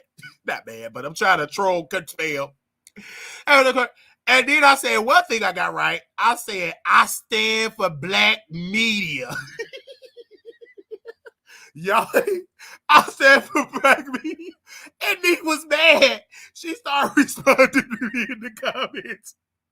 And I'm all getting off camera. When she said my name, he was getting off camera. Then one particular viewer, she called in. I don't understand, because Wiley is right. Why y'all doing that to Wiley like that? And all Wiley is telling the truth. They tried to get off because she had my side. They tried to get her off the air. Yeah, because I see what Wiley's saying. I don't know why y'all treat Wiley like. I see what he's saying. You got to put some respect in them, Wiley, and all that type of that. They got her off that phone line. She got off. I said, man, why y'all treating Wiley like that? What's going on? Why y'all don't give Wiley his love? And we mind our own business. They get kicked out of the courtroom with fake friendship. Today, now Milagro being accused of getting arrested. Nick didn't go live now. All right, y'all. Nick at night. Got the clouds in the dark. It's Nick. Buy my pantyhose and break the story, right? She ain't said a word. But they all supposed to be kumbaya. You know why she ain't said a word? Because she ain't about to mess up her bag and her relationship with Megan Cunniff. Because Megan Cunniff be sending Nick at night all the information. You know, the slave master, they always they pick up a slave and they give them look. They give them look.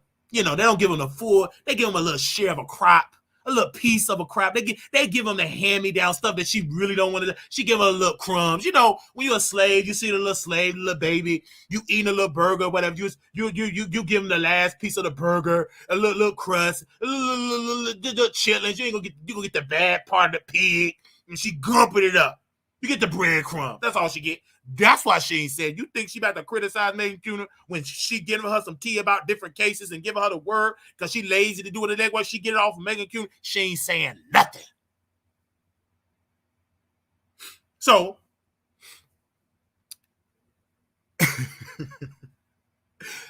I'm out of my own business. Now, mind you, they don't like to give credit. Not Milagro. Milagro always say my name. Whether she mad or not, she just got amnesia with Armon. I get it. He don't like people say his name. But that's going to shift and change. That's him. So,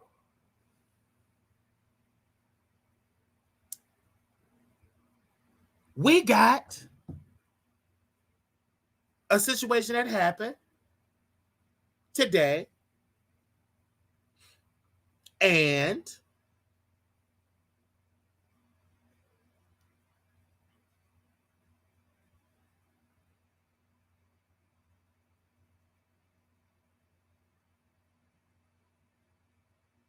give me a second. I'm going to show the evidence. I like to show people. Because people don't like to give Riley credit. Some people. But because I pray and working hard, that's shifting and changing. And when you keep on working and putting in that work, putting in that crop, toiling the field, getting behind the plot of that computer and working, I'm going to show y'all something, how the fruits of your labor doing good. Listen, give me a second. Let me do this.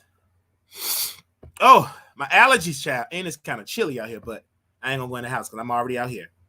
Okay? They're chilly. But I'm going to get this out here. All right? Give me a second. Let me do something real quick. All right. Because I have to show y'all this.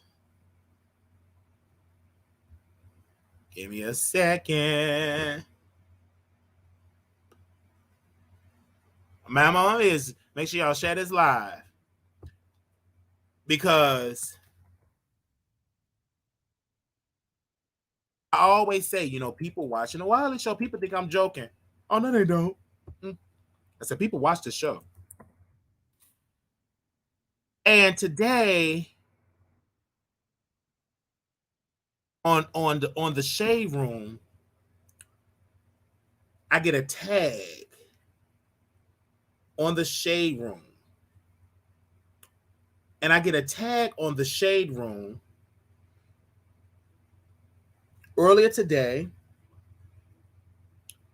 And on the Shade Room, they asked a question about the guilty pleasure. What is your guilty pleasure show? Give me a second here.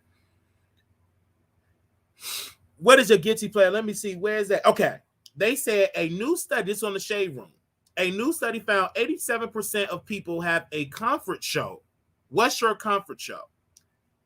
Somebody tagged me in there and they said the Wiley Show. He's funny. The Shade Room deleted. I took a screenshot. Let me make sure. They deleted the comment. And I got to remember to take a screenshot, you guys. I'm going to put a big old sign and start taking, because I don't like to take screenshots. But it was a post, and one of my producers tagged me, and I responded to the tag. If I was on Instagram, if y'all was on my station here, y'all know I was talking about it. So y'all know I'm not lying for those that listen to my station here. And they tagged the Wiley Show. Oh, Wiley, he keeps me laughing. Baby, I tried to go back. That post gone. Deleted. They deleted that. And I responded, and I'm, you know what I'm saying? I have a blue check verification. Man, that's gone. They wiped that out of there. No problem. I'm about to beg you to be at your table. I got my own table called WileyTheTroll.com. I'm about to beg y'all. I got a whole website. You think I'm about to beg y'all? Jason Lee said, don't be begging to be at people's table. Create your own table. That's what he said on Hollywood Unlocked. I said, sir, thank you. God bless you. Because I took that. I took that from Tyler Perry. I ain't going to be begging. I used to do that beg. Can you please post me? Please, dear sir. Can you please post me? Post me on the Neighborhood Talk. Post me on the Shade Room. Post me today, sir. I need you right now. Post me. Can you please post me? Just begging, and they'll never post you. Able to Talk, he posted me twice. So he's excluded from this. I'm talking about like the other blogs that I sent it to it.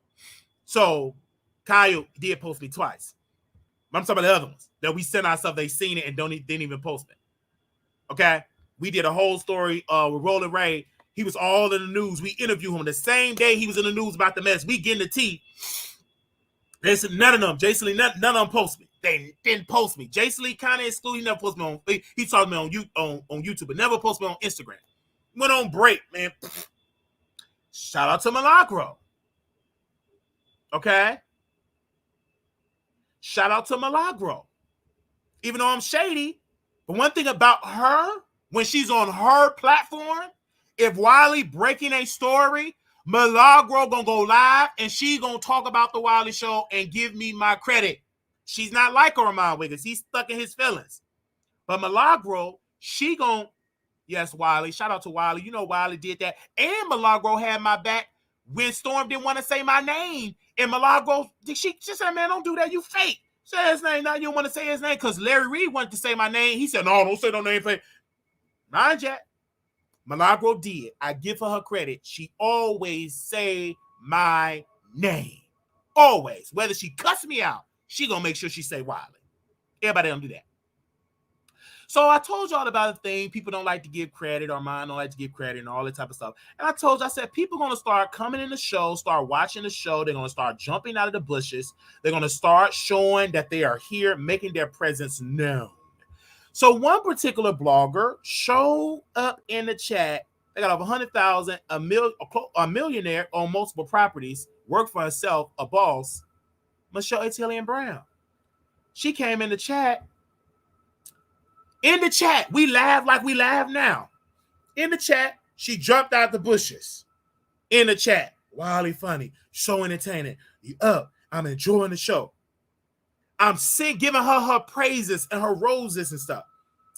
And when you talk to a boss get ready to come on the show when they get ready. You don't force bosses, right? I said, hit the link. Okay, well, I'm still doing this. I'm entertaining. So one of my producers sent me a Instagram link, and they said hit the live. And usually I check the messages late, but this particular day I was just on it. I looked at that link. She sent me the IG live. I'm singing Michelle ATLien praises because what I believe in Michelle ATLien, I still do to this day. She's a boss. She's been blogging for a long time. She have multiple properties, not renting. She you know what I'm saying, multiple properties. If she have multiple incomes coming in, multiple streams of income. Got multiple Airbnbs.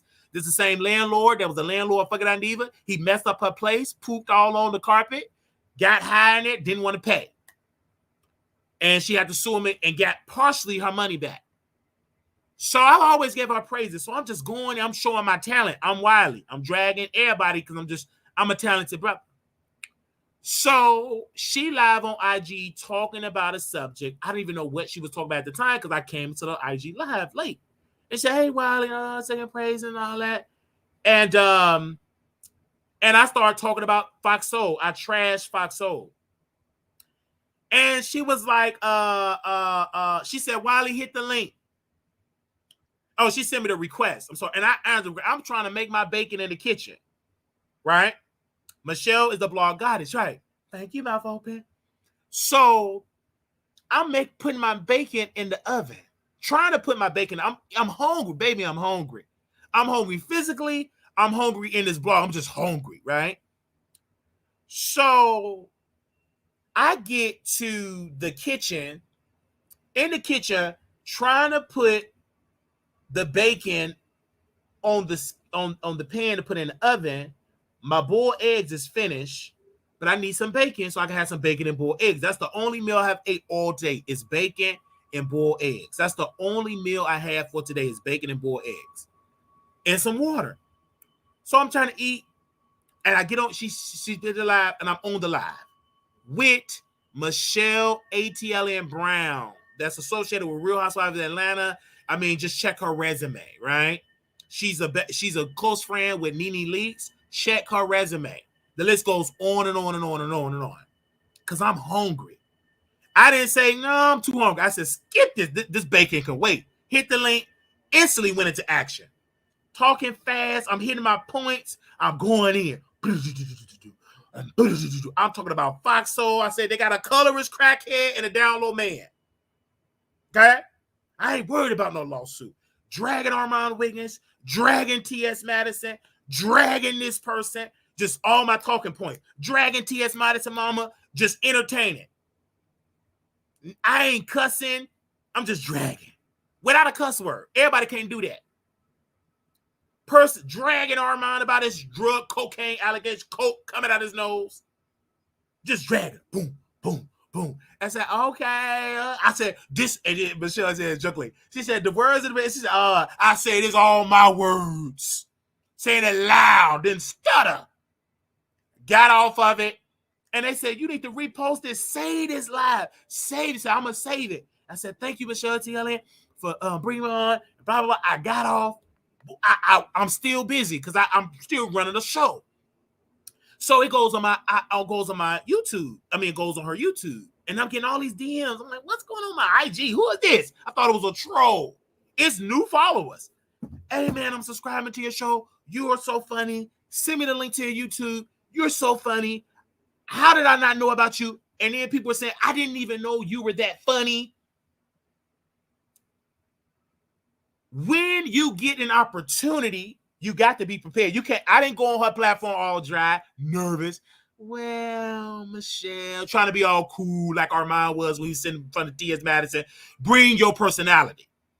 I threw everything out there in the kitchen. I threw everything in the kitchen sink, the table, the chairs, the vacuum cleaners, everything. My personality, right? So we get off the live and she posted it on her YouTube and then Instagram. You do know if you go on somebody's IG, those followers will follow you. A lot of them were following me. They was following me, sending me DMs. So, oh my gosh, I got the website. And then, she asked me, she said, how's your website is on? I didn't go up in there, www.wileythetroll.com. I don't want to seem like I'm an opportunist trying to promote my site. I'm promoting me, right? You come see me, subscribe, you will see my site. Because I ain't trying to come up on there every third sentence. You're listening to www.wileythetroll.com.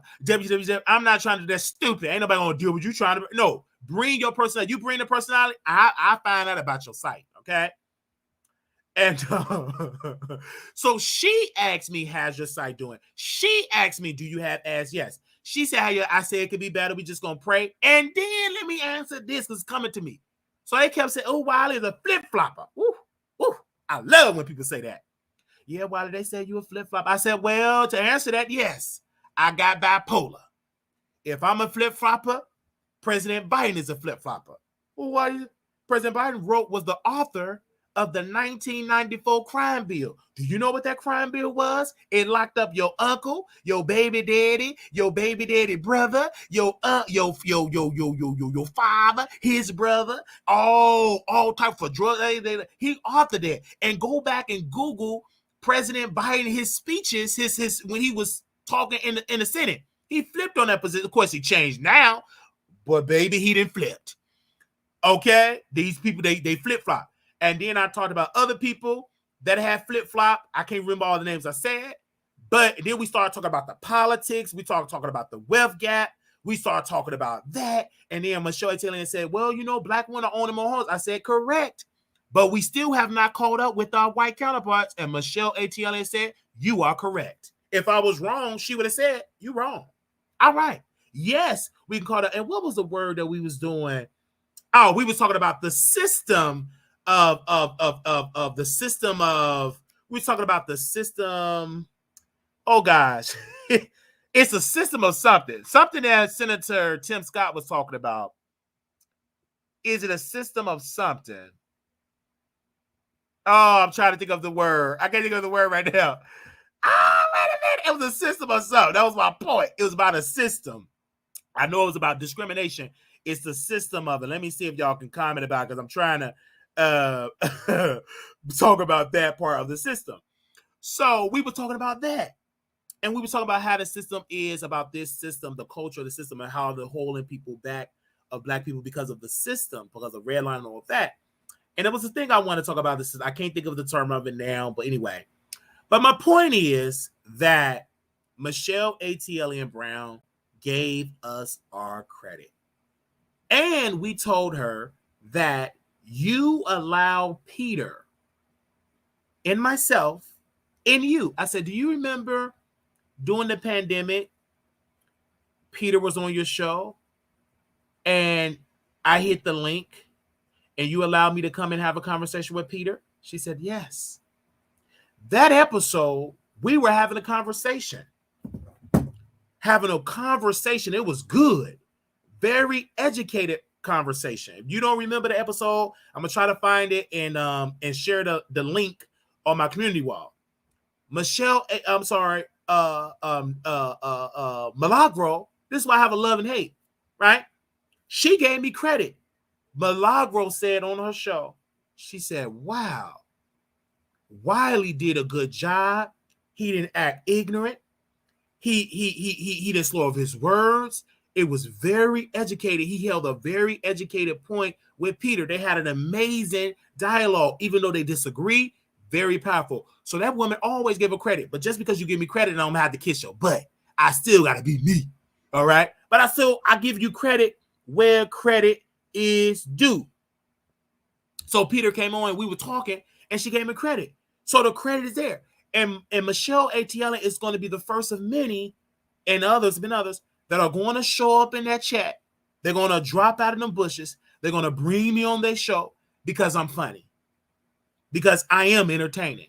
Michelle ATLien Brown said, I really don't go live because she ain't got to go live like that. She got money. She ain't going to go live every day.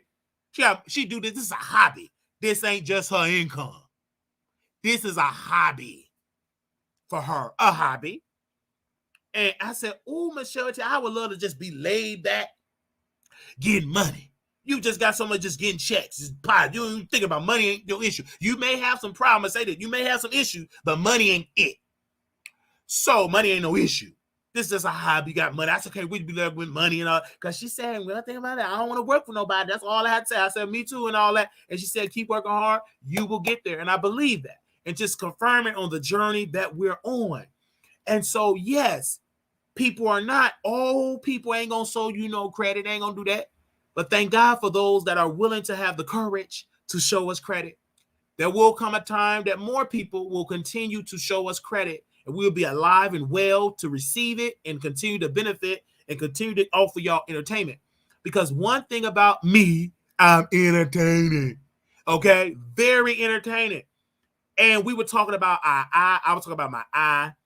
We were talking about how Armon got his teeth fixed and it's rejecting his mouth. And we were just talking about all that. I said, and then we got into a lot. I don't want to give it all away. Make sure y'all go watch the live because we went in. We went in. We talked about the trans community. We talked about a lot of things in that video. We talked about a lot. T.S. Madison, her mama, our mom, fucking Aniva, Cynthia, was it Claudia Jordan? Yeah, Claudia. We talked about everybody. And so we ourselves, and people say, you got to say, I ain't worried about no lawsuit. Go sue me today. I'm a file chapter 13. And Michelle Tennessee Brown said, you ain't got to do that to be fake. I said, I know these people ain't going to waste their time suing somebody with bipolar. Honey, go right ahead. Because in my mind, I ain't stupid. I know it's a lengthy process to go and sue somebody. You first got to pay for the lawyer, file, serve them. You picking up the debt. So go right ahead. I ain't gonna do my file chapter 13 in a second. My mentor, Tasha K. Mentor. She ain't my mentor. I just like saying to make people mad. But Tasha, she have laid out the blueprint. Man, please. She didn't file chapter 13. Anyway, but then in that video, we talk more about that. But thank you, Michelle ATLien Brown, for giving us credit. And you ain't gonna hear nobody talk about that. They all gonna go silent. They ain't gonna mention it. Fine. We still gonna be out working. They all watching, talking among them and laughing, but they can't talk about it. We was on a reality show. We post like a behind the scenes of a reality show. They talk about it. We of course we was at the Monique in the audience. We're on Netflix. Ain't gonna talk about it. That's them. So my thing is this. Keep that same energy when we go higher and higher. Just keep being silent. Don't say nothing. But you ain't. You gonna act like, oh, Wiley, I know Wiley. Gonna try to get in my section. You gonna get thrown out. You ain't getting in my section. Get him out of here. You gonna want a picture? I ain't give you nothing. I'm saying that now. If you ask for a picture, I'll be right there, give you a picture. Especially if my favorite celebrity asks me for a picture. All right. Especially if my favorite celebrity, Armon Wiggins. You know what I'm saying? If he asks me for a picture, of course, I will ask for. I'll be nervous. You know what I'm saying? I'll be like when Celie met Suge Avery. I can't move. I can't move. And then she was trying to help Suge. You show is ugly. You know, when she finally saw Suge Avery. So I'm gonna be okay. When I see Armon, I'm gonna be nervous. That's a superstar. That's a star. 2 stars, any star. I'm still starstruck. I'm a star. But when I see Armon Wiggins and be able to be around him, embrace him in a hug, and embrace my favorite. I never met that man. I'm a baby to embrace him. I'm gonna ask him, I'm like, can I take a picture? I'm gonna say, can I take a picture? I don't know how I'm gonna talk about it. If I've got a little Hennessy, I'm really, hey, what up, Armon? You know, we can't. I hope that we just lit. You know what I'm saying? He could be a little sniff. All right, thank you for the $20 official Chinese report. Thank you. And if he take a little sniff, you know, I ain't gonna take no little powder. I'm just not gonna do that because my nose already running from allergies. I'm not about that. Can you imagine me doing a little cocaine, sniffing that powder? I'm already got boogers of snot and allergies. Oh, that's gonna go right down my nostril, whooping down. I can't be doing all that. No, I already got too much energy now with bipolar, manic depression, and in a frenzy. I'm already manic, depressive, frenzy, all that. That's what they say. And I'm adding coke. Oh my God, I'm gonna be up like a penguin, up and down. I got too much energy, so no, I ain't gonna be doing no powder. Okay, now I will drink a little Hennessy, right? If I'm there, of course, I'll drink a little Hennessy, right? I don't drink much, but that particular day, if I'm in LA, we in LA together. Never know when I'm gonna get there. Just never know. I ain't gonna never announce it. I'm in there with my security, and Paul. We in there drinking. My security there on watch. The Crooked Eye is moving. My code name gonna be Crooked Eye or Slewfoot. I want Crooked Eye. I want my security to be ex-Secret Service agent. I don't want to be no buff. I want to be Secret Service agent. I want the Fruit of Islam to be my security with bow ties. Here we go. Crooked Eye on the move. Crooked Eye on the move. I want Secret Service agent. I want my team. We pull up in SUV trucks. That's how I want to move. I just don't want no weak little security. I don't gonna show no what my security like Tasha K security. Do I still have that picture of Tasha? I probably deleted it. No, I don't want my security right there just smoking. Look at that. He's a good little piece. He'll be my security, all right, but he'll be securing another area. Okay? So he'll make sure to secure my bedroom. But he can't be my security. He too busy looking good, looking for the camera, standing up, posing. Baby, I'm too controversial. We ain't got no time to turn around, show your badge, and suck on some hooker. No. You got to be on your post. Man, it's people out there in the bushes. So you got to be on the watch. You can't be sucking down on that and all that, trying to pose. You got to be on post, you know.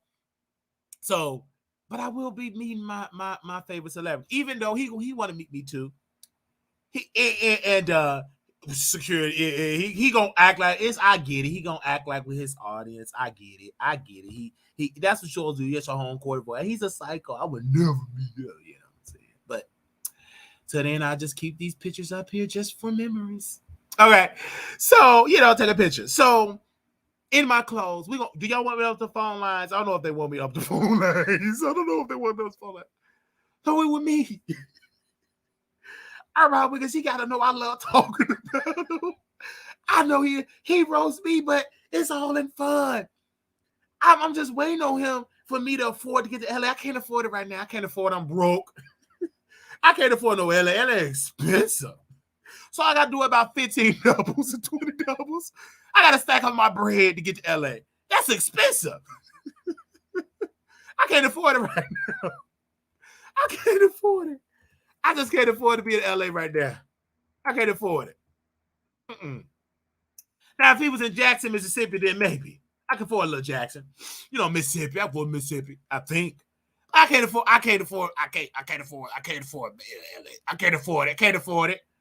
that. Man, them hotel prices and flights and car service and eat. I gotta eat 3 meals a day, breakfast, lunch, and dinner, and a snack. I can't afford that. So it's like he won't be seeing me. He'll be seeing me whenever I get the coins. Okay. So we're gonna open up the phone lines if y'all want to call in. We've been on here for 3 hours. Thank y'all so very much for y'all support. God bless you. I love all y'all that's showing love. Shout out to my moderators. Shout out to my members. Shout out to all of them. Give me a second. If y'all want to call in, it's 500 people in the chat. If y'all got something to say, if I missed something, y'all can say something. I will put the number on the screen here, and you all can call in if that's what you want to do. Okay? All right. So give me a quick second here. Let's put the number on the screen here, and we're done. After we take these phone calls, we've been on here for 3 hours. Okay? That is our phone number, 972-674-9462. So if you want to call in, please, we don't allow no profanity. Turn me off in the background. And we will love to have you on. If you have something to say about the subject, this is the time if you want to call in. If not, that is fine. All right, because we've been on here for 3 hours. It's almost midnight. It's almost midnight, but I love y'all, okay? I love each and every one of y'all. Y'all have been showing me massive support, and thank y'all. Thank y'all.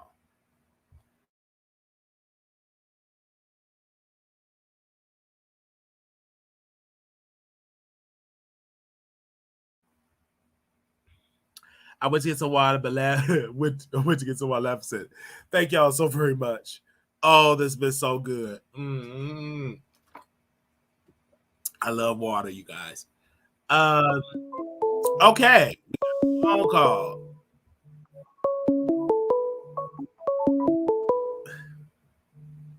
Hello? Okay. I need you to mute me in the back. All right. Can you mute me in the back? All right. Somebody called in. All right. Mm-hmm.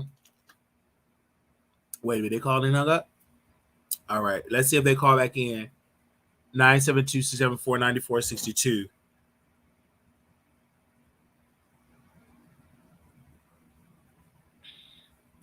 Also, we want to thank our new moderator, Your Next X. He is our first male moderator. Okay. Mm-hmm. We want to thank Your Next X for being a moderator. Okay. If they can hear me. Hello, you live on the Wiley Show. Can you hear me? I can. Hey, Wiley, how you doing tonight? Hey, doing good.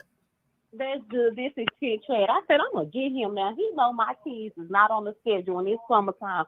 Get to the tea so I can get my thoughts together. But you did good. You was exposing everything about the church. So yeah, that's a needed conversation. But I just wanted to say it seemed like to me they was nervous about the allegations. Like if y'all know y'all haven't threatened anyone or y'all haven't stooped that low, why even entertain it? What allegations you talking about? With Milagro and well, I don't even really think that Armon would have been someone who they thought threatened somebody. No, but Armon, you gotta understand. Armon Wiggins. He's he always gonna insert himself. They weren't saying it was Armon. They were saying it was Milagro, but he gotta. It's an ego. Oh, they said it was me. That he gotta insert himself. They weren't saying it was him. It was him, Milagro, but. He's going to. Do you think this was like just because I'm like that doesn't even make sense. Like I mean I go back and listen to stuff. I'm like I haven't heard anybody threaten anybody. What is this? No, I just think that because Armani they ain't getting into the deep. They said they ain't gonna share what really went down. They ain't gonna share. I just think that from what I was heard, right? From what I was heard. They said it was a female blogger that she's butt ugly. She's ugly. And I'm being honest, okay? And she's a nobody. She don't get no clicks and views. She's a nobody on the internet. So, and they said she was the one. If you really Google, she was really on Megan cussing her out and all type of stuff. If you saw, I think on Neek's page, I have to go back to the live, but I don't know her situation, but they said she's butt ugly, right? And she's a nobody. Okay. So they said she did that as well. The threat, not Milagro. I wonder if it was the really skinny lady who had like the not so pretty wig on the day the prosecutors came out and was talking to the media and Megan, and everybody was asking Megan, did he have Milagro did she have Armon and Milagro thrown at the courthouse? And the lady just kept saying stuff like, well, BET is connected to Viacom, who's connected to this, and was really like up in Megan's face. You know which live? Because I think I remember that live because that's when that's when I think said let her answer, and they was going back or something like that. I remember seeing a press conference. And if y'all know who the person is, send it to me. We'll talk about the person. Send me her name. If y'all have the person, just send it to them. We'll dive into the person. But go ahead. although, I have my reservations with Neek. I know she's college educated. I know for a fact she's not a dumb woman at all. There's many things that we can say about, not Neek, I'm sorry, Milagro, but we can't say that. And firsthand, Wiley, I just really don't deal with her like that. But I'm like, okay, well, let me think about this in a sensible manner. Although we know that she likes to support African American men who do bad things to women, like with the car person, and then of course with Tory Lanez, would she be that ignorant to get on a massive platform and spew out threats? I'm like, it really didn't fit. But then when I watched a little snippet of Armon, and he did allege and allude to who he thought could have been, I thought about that lady in that whole press conference that the prosecutor did the day that they denied, basically said that they weren't going to give him a new trial. I'm like, because other than that, who was showing so much hostility? I don't know any other YouTubers that was just that hostile. Yeah, because that's how that was. And like Milagro said live, this came back to my memories, that when she called into Armon's show, she said, hey, yes, we had a connection in the courthouse. They looked in the court system. They looked that she don't have a warrant. It's not her. Well, the warrant wouldn't be active yet. So to me, when she said that really didn't hold any weight with me, but which brought me back to my initial thought when I called in. And I said it was like giving me nervous. So then that's what made me go back, like, okay, well, let me go back and listen to some of her coverage and see if she may have flipped and said something out, talking too fast. And we know she has been very emotionally tied to this. Did she say something that could have been taken out of context? I'm like, she does a lot of hooping and hollering and cussing, but I've never heard her say anything that could be perceived as a threat. But when she got up on the show and she went so far as to say that she had them to check for a warrant, like, were you nervous? Like, in the back of your head, do you know what they're talking about? Like, oh, well, yeah, that time I did kind of say something that could have been perceived as a threat or whatever. But let this be a message to the new black media. Like, y'all, some of these people, they get up here and they let these YouTube numbers convince them and make them think that they are so elite and they so bougie and bad, but they complaining over paying $40. It still doesn't add up to bougie and bad to me, but I will digress.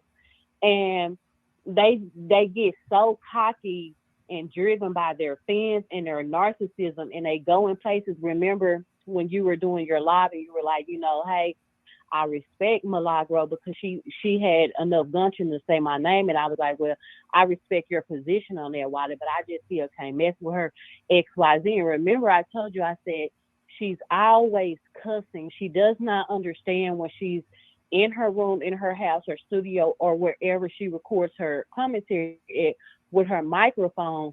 She doesn't understand. You have now stepped out there. You are now in a professional atmosphere.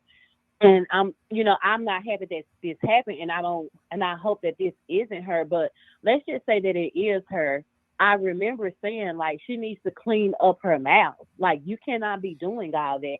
This is YouTube, and then this is which you should be as professional on your YouTube. Like, if you want the shade rooms, the Hollywood Unlocked, et cetera, to take you serious and to repost you, you have to do it in our atmosphere. So if you're going to represent yourself like, mop water and all that stuff, then that's how you're going to be perceived. Like, you can't pick and choose, well, I'm just going to be so unprofessional and just, because I don't have a boss and I run my own thing. They can't tell me. That doesn't make sense. Hold on, baby. If you want to be considered professional, you need to clean it our way up. Like, you should be so professional as the educated black woman that you are, Milagro, that no way in the world in the back of your head would you even blink to think to go and ask for a check about a warrant because, hey, look, I'm professional. I don't do things like that. I know for a fact that's not me, and they making it up. No one immediately thought, oh, well, maybe they're talking about Nika at night. Say what you want to say about her. She is a professional. She would never. But when you are somebody who has a big old potty mouth like Milagro and just go out the handle, has no problem cussing people out, uses cuss words to describe herself as if she hasn't went through psychology, English 1301, English 1302, and she does not have the capacity to speak with an expression other than with curse words.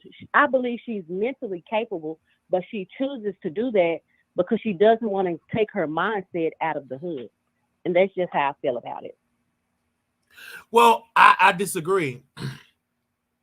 I think that when you're on YouTube and this is entertainment, you can't become with all them college terminology. You got to be a little ignorant. You got to be you, because you got to. I can't come in, get all theology big. I will lose a lot of. I probably would gain a more mature that understand that language. But you know, they're people. You know what I'm saying? You know who your. But she's trying to step into journalism, and I get what you're saying. I do. I agree with that, Wiley, because. Like, let me tell you, when I turn on Wiley, this is what I know. He's in a drag, and baby, if they offer her ATLien, I'll be, baby, you can troll tonight.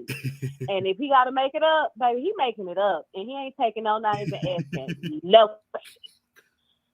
But then I also know, based off the way you've done your commentary, since I think for like the last 10 months, I saw you start to really get really heavy with implementing the politics and other conversations. So now my brain is familiar that, hey, Wiley, he just trolls for entertainment, but this man does have a brain. Yes. So, yes, I'm glad you said it, because that's how it goes, you know what I'm saying? And I love her because her people, you got to say, Milagro, she was so entertaining that she was beating people on Stationhead, like in ratings. Milagro Gramz was #1 on Stationhead for about almost 3 years straight. Stationhead executives, they had to go and get artists and beg them to come on the platform and give them a bag. And she's still in the top 10. She never left the top 10 on Station. Ever since she been on there and thriving, she have always been in the top 10. And Milagro is beating some of the mainstream artists that is backed by millions of dollars, and she's beating them on Stationhead. Milagro going back and forth with people that does the Korean music and all the people that go on that post all that. She's beating them on Stationhead, and she have a skill. She have a set. Now, she's not everybody's cup of tea. I'm not everybody's cup of tea, but I cannot dim the light of her success. And people need to understand, just because you don't like it, and then Tyler Perry the same way. They dog Tyler Perry. But at the end of the day, do it stop his audience from viewing him? Nope. He's a billionaire. No, He's a billionaire. Right. So everybody's not everybody's cup of tea at the end of the day. You have your favorite. No, you make a great point. I think, okay, maybe I said it wrong, because everything you just said, I totally agree with. I do. I totally agree with it. Maybe, okay, let me see. Maybe if she's thinking about truly covering, stories that are so high profile, it would be in her best interest when she's covering the stories to cut the profanity down to a minimum. Because whether we like it or not, Wiley, we are already judged when we walk into spaces that were never meant for us to be in. That's all I'm saying. Right, but white folks cuss all the time too. They do, but we've always had to fight harder. And just a simple cuss word, come on, the girl is educated. The girl, but what's wrong? It's a lot of powerful, educated people that be cussing, but they know how to turn it on and turn it off. We don't know how Milagro is in her personal life, how she talk. I know a lady, and it's a true story. This lady, you dusty, spanky, beat, like she listens to all trap rap. She just ratchet, right? Right. But on her Monday, good morning, staff. Right now, today, we are going to be consistent and talking about in this particular quarter, we're going to be taught that. And I went to one of her meetings. Didn't even know that woman. Throw that pit, throw that P, throw that. But in her regular, she know how to switch it. They call it code switching, right? That's what everybody code switch, right? Right. I think we're saying the same thing. Right. I just think that when you're online, you can put your head down. Everybody is not going to be big words. Even Roland Martin be cussing sometimes, right? And he, I love me some Rolling you know, Loud. he be does. cussing. So he don't cuss as much as Milagro, but he do be cussing. That's all I'm saying. I'm not saying that she has to change her blackness. She has to act like a Karen or a Betty. She has to come out and say stuff like the Cyruses and things of that nature. No. I would never say that she's an African-American woman. We come with a certain flavor and spice. They love it. They've been studying us since the beginning of time. I would never, ever say that. But just like you said with the scenario that you gave me, hey, I understand what you're saying, but I know a lady who listens to trap music, and then she can go in early in the morning and give instructions to her entire crew with a clear head. I'm just saying now, because she's trying to step into a different realm, it would be in her best interest to try to turn some of that down, because when you have a brain like Milagro, that is as intelligent as Milagro, because she does have a way with words. Sometimes I can listen to her and I can just hear the intelligence seeping through her voice, right? And then I think when she gets triggered or she's talking about things that she's emotionally attached to, because she truly does not believe that Tori is guilty. She has that right. I disagree with her stance on that, but she does have the right. Like I said, maybe she knows something behind the scenes, Wiley, that we just flat out don't know. And that's probably why she's being so adamant about it. But you're going to have to learn how to take some of that emotion out, because you don't even, you want to represent yourself in such a way as to where when conversations like that, now that right there, when y'all thinking that you can play with my top, and I'm over here with a whole bachelor's degree, I'm over here a whole educated, yeah, I do get rowdy, and I am a black woman, and I know y'all like to say that we anger and we just spew our stuff, but that game right there, you can never play with me. I think that's where I'm coming from with it. You know what I mean? Does that make sense to you? That makes a lot of sense, but my thing is this: hey, that's what you want to do. You still blessed. You still great. That's your personality. You know what I'm saying? It is what it is. When we talk about YouTube space, we ain't going out no dinner. This is YouTube. People want to be entertained. People don't mind cussing. I mean, it is some people out there. All they do is cuss. You B B D D D. You know, my mom was that type, but she would cuss. But when she get on the phone with white folk, hello, hi, yes, ma'am. Right. Man, I said, who is this woman? I didn't know nothing about code switching. I said, she just got to tearing us up, whipping us as kids. And then you sit your dusty B, black B. You cockeyed, slewfoot B. I'm going to get my back, you B. Get on that phone. Hi, yes. Mm-hmm. Oh, thank you. You have a wonderful day. Marquise, you heard me, you cockeyed black B. Get in here and bring me my water. You know. She got to all that. And then talk to the teachers are so nice. Put on her good wig. Going there, oh yes, he says a good yes. Oh, what did he do? He did that. You know why she does? Then it was my mom. Oh, why he do that? Oh, Marquise, you shouldn't have did that. Yes, ma'am. I'm gonna talk to him, get home. Now go get my belt. I'm about to get like a you ain't gonna be. God, no, Marquise. Don't say I'm sorry, Wiley. Don't say that. I'm so I get you act up in school. I'm gonna make sure you ain't gonna act up again. So anyway, but that's but we're in history tonight. Yeah. I enjoyed the commentary. You did really good tonight.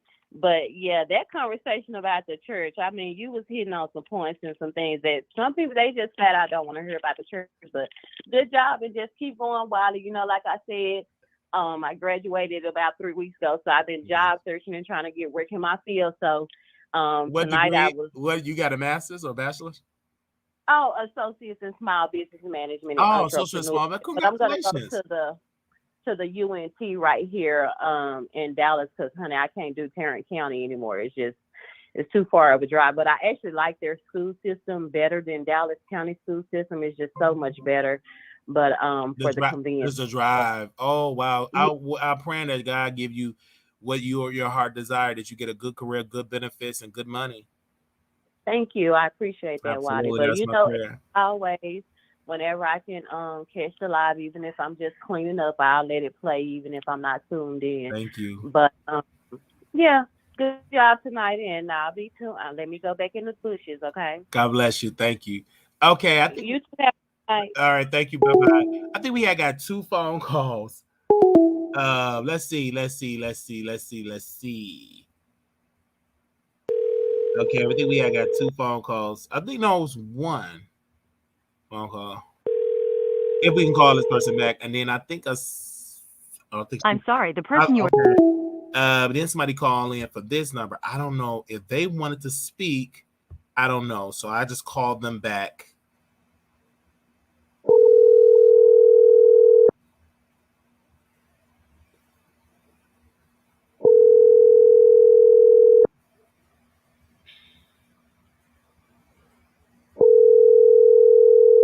All right. I guess they probably butt down us. Okay. All right. So, hey, she really disagree. And that's our prerogative. But I love watching her. So we shall see. Like, if we get any more information, we will see. God bless you. And thank you all for that. Like, if anything else come up about this, we will talk about Milagro Gramz situation. Also, I want to say something really quickly, make a quick announcements because we got a lot of new people. So bear with us. If you want to send us any donations, anything that you want to send us, any books you want us to read, you can also, the Wiley Show, P.O. Box 701122, Dallas, Texas 75370. The Wiley Show, P.O. Box 701122, Dallas, Texas 75370. Also, if you have any books you want me to read, whatever you want to get shirts, you want to buy cameras, lights, whatever you want to contribute. If you're writing a check for old school people check or money order, make it out to Marquise Wiley. You can send it to the P.O. Box 701122, Dallas, Texas 75370. Okay. Also, you can follow us on Twitter at Wiley Show, WILEYSHOW. That we are on Wiley Show. We also have our Cash App $ Marquise Wiley 28. We also have Zelle at wileyshow@gmail.com. We have Zelle. We also have PayPal. The moderators will post that as well. Okay. All right. Also, if you want to email us any tea, anything, church tea, anything that you feel like is an interesting story, email me at wileyshow@gmail.com. Email me at wileyshow@gmail.com. We would greatly love that if you do. Also, you can always save this number because this is my cell. You can text it 972-674-9462. You got any tea, MTT, just send a text and we will respond to you immediately. Okay. Also, we have our website, www.wileythetroll.com. Wileythetroll.com. I know I'm still getting emails from people that want to write for the site, but right now we can't afford you. So right now we can't afford you. So when we open up, we will let y'all know if we hire for new writers. www.wileythetroll.com. That's WILEYTHETROW. I'm sorry, TROLL.com. WileyTheTroll.com. I'm trying to read the chat and that. Okay. If you want to meet me in person, we will be in Vegas for the second time. We was there last year meeting. We call our audience the producers. All right, we call them the producers. We'll be in Vegas October 6th through the 9th, 2023. October 6th through the 9th, 2023. Please get your hotel rooms. We get hotel rooms. And if you want to know what hotel we're staying, please communicate in the email WileyShowProductions@gmail.com. WileyShowProductions@gmail.com. Please send it to that email concerning the meet and greet. All questions will be answered there. Give us about 24 hours to respond. And we will, in a couple of weeks, send you all the what are we going to do? The artillery, what are we going to do? Of that particular, for those days. And also, we will be doing a party bus, you guys. So we'll be sending that information as well. Please, for the party bus, you must have your money at a certain amount of time. We're going to give you a time to have your money, but you must pay for yourself and whomever you bring. If you're bringing 2 people, they have to pay 2. because everybody have to share the load so we can split up the cost evenly for the party bus. Please do not show up with 15 of your homegirls because 15 won't be allowed on unless they can pay, okay? Because the space is limited. So we have to get a count of how many people are coming. So do not come to the party bus and you know, with all your homegirls name paid. You ain't gonna do that. And also, we're trying to find a concert in Vegas during that week, that weekend. If we find it, we'll let y'all know, and we'll let y'all know about the cost about that. Also about Vegas, please do not come broke. Please do not come broke. Have your money. Okay? Have your money. Have your money. Everybody better have a cash app. And then everybody, they cash app me, they share of their meal so we can pay for the meal. See how simple that is? Don't come in there. And then we also got Zelle and PayPal. So no excuse. Okay? All right? Because they don't like to split up bills in Vegas. So all that, you better have a cash out. I don't know where if you ain't got no cash out, no Zelle, unless you just in fraudulent behavior. You've been banned everywhere. It's sad if you can't get a Zelle, PayPal. It's just sad if you can't get that. But anyway, make sure you have your money. Make sure you have your money. Make sure you have your money. Make sure you have your money. Make sure you have your money. Do not come broke. Stay at home. Right now, I'm working doubles. I'm working now for Vegas. All these, helping my mom out, and the rest going to my Vegas trip. Don't come broke. Don't come broke. And please, don't, we ordering food, then you want to order some water. I'm not hungry. No, don't do that. Don't come broke. Just don't come broke. Stay at home. Don't come to Vegas broke and be hungry. Ain't nowhere in the world I'm going to be coming to somewhere and hungry and broke. Okay? Don't come broke. Right now, I ain't got it. So we making sure we working to get it so we can have our money for Vegas. Okay? And it's June. Doing it right now. So all that. I have to tell those that I know my black folks. Okay? Don't come broke. Okay. We want everybody to stay at the same hotel. But if you want to stay somewhere else, that is fine. We will let you know where we're meeting at. Because if we go to the strip, we will let you know we're on the strip. We will let you know. Please, if you're coming by yourself, stay at the hotel where we're at. If you're coming by yourself, especially if you're a female. Especially if you're a female. Don't go just you somewhere, you in an Airbnb 40 minutes away. Don't do that. Don't do that. Hello? I don't know. I think that's gone. That's drunk up. Yeah, that's drunk up. Okay. Yeah. Don't come broke. I gotta say it. Don't come broke. If you coming by yourself, you can come by yourself, but just stay in the same hotel. Like we had Katina last year. She was on a resort, wasn't too far from the hotel. I just felt bad. She had to be by herself. You know what I'm saying? Like away from the crew because Blue Skies, we was going out to the bars. Downstairs it was a bar area. It's open 24/7. And she was like, "Man, I was like, that's why I want y'all at the hotel, at the host hotel." At the host hotel, like if somebody want to share a room with me, only if people that I know that I've met before, can share a hotel with me. Other than that, if I don't know you, you ain't getting in my hotel. You better not come to my room until we get shared. No, I gotta know you. So some people I would, but you gotta know you. So anyway, but stay at home. Now our plan is next year is to do a cruise, right? That's our plan for next year, right?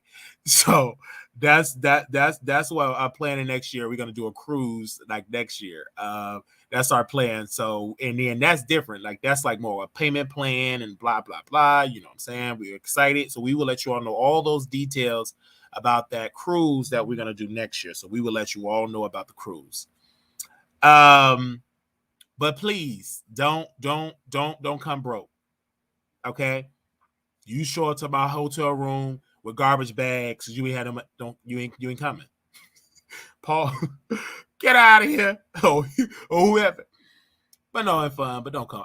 Y'all grown, intelligent people. Just don't come broke. You know what I'm saying? Bring some money. Bring some spending money. You know what I'm saying? So you can go to we going to the club. We going to the casino if you like to gamble. For those that do not like the club scene, we're going to do restaurants. We're going to be out doing a day.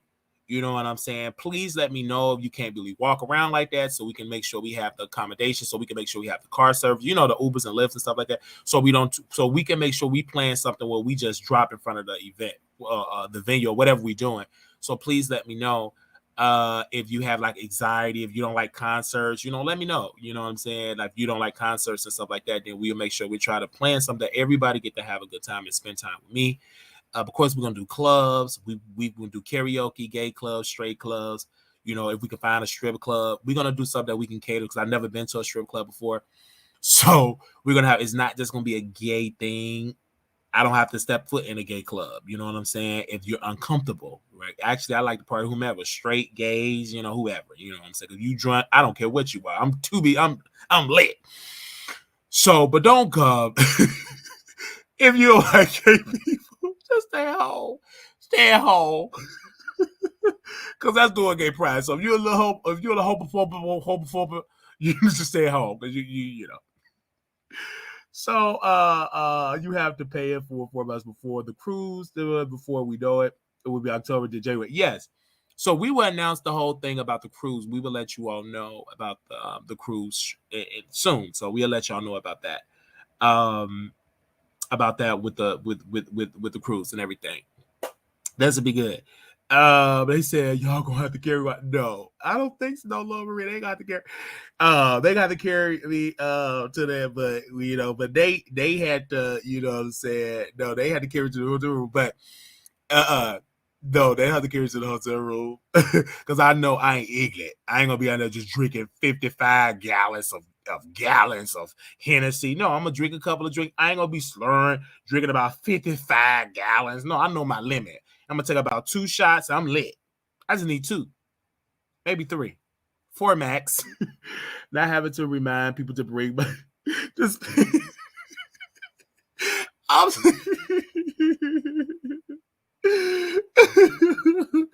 about 1, 2, 3, about 5 shots. No, I'm gonna have about 3 or 4 shots. That's it. I need a little buzz. Where are you thinking of doing the cruise? So I will let y'all know about the cruise, the members. I'll let y'all know because I have a special guest who's going to be joining us on members only. So we will get more details about that on members only. Wiley, you going to do something? No, I'm not going to do no. And I'm not against. Let me tell y'all something. I'm not against. I'm just joking. Do you shoot it, snort it? If that's what you do you? I don't believe in doing that. You know what I'm saying? Because I understand the effects of the shooting and the shooting and the snorting and the licky. No, I know the effects of it. But just do you know what I'm saying? And when we go to Vegas, that probably would be my first time in a long time smoking weed because it's legal and we're gonna have edibles. So we're gonna have a good time. You can come. You know what I'm saying? I believe she might be trying to screw herself some funds in case something happens. Oh, okay. Succeed. I'm just kidding. Somebody got to go fund me. Well, gotta get that money. Ain't no problem to go fund me. They said I'm not carrying nobody. No, I'm not carrying nobody. Last time we went out to Vegas, we did have to carry somebody. I didn't do it. Leo did it. I mean, somebody was so drunk, so sloppy drunk. I mean, drunk in Vegas. They was real skinny. They was drinking all the alcohol, big old, because there's liquor everywhere. Drinking. No, they couldn't have their liquor. Passed out. Slumping over. I said, leave him. I don't know, he know all that drinking and all that. What the world? And he got stuck on the stairs. Then we had to help. Then I said, man, me, Leo the Lion, Key with the T, we had to help him. He's stuck. Drunk. And then, Vegas, you got to get to a certain area to get a cab. We were waiting on to get a cab because it was a Lyft. It was difficult, man. So it was cheaper to get a cab. So it was a line to get a cab. So, but he couldn't even walk to the cab station, to the station for the cab. So Leo stayed with him. I'm ready to go. I'm hungry. I'm ready to go eat. Man, this is we just got to eat. I'm sorry, we just got to eating and drinking and stuff like that. But I know I had one little liquor, like the big old slushy liquor thing they had at the restaurant that we went to last year. It was on the rooftop. It was a big old liquor at the bottom. And he was stuck at the stairs. We recorded it on YouTube. He was stuck. I mean, drunk. I was pissed. Why would you get like that in front of strangers? We had to carry him to his hotel room, all hold up my back. I already got a twisted leg. He wasn't that heavy, but bring him in the hotel. All of us had to make sure he get in my room. Is 4, 5. What's your room number? My kid, my mama don't love me, my daddy don't. Start talking about shit. I said. So they go in the pocket, get his key. Yeah. He slapped it off. And then he came to my room and I was live on YouTube. Like ain't nothing happened. Ain't nothing wrong with him. But he just was lit. He was excited. But he drunk a lot of liquor. You know you skinny, that liquor gonna get through there and hit that liver. When you thicker, it take time for that liquor to get to you. We got a lot of body fat. So he drank that liquor and was lit. And we had to make sure he was in the room okay. But please, females, don't do that. Don't be sloppy drunk. Ooh, I'm gonna help you, yes. But soon as I get back to you,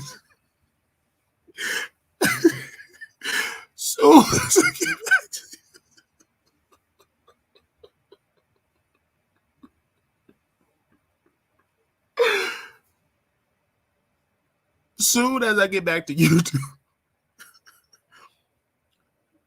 soon as I get back to YouTube, you gonna be some content.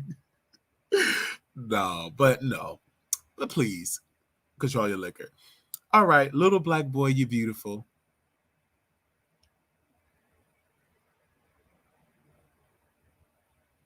A little black girl, you enough. You know what I mean? Yes, Millie was lusting over Tori.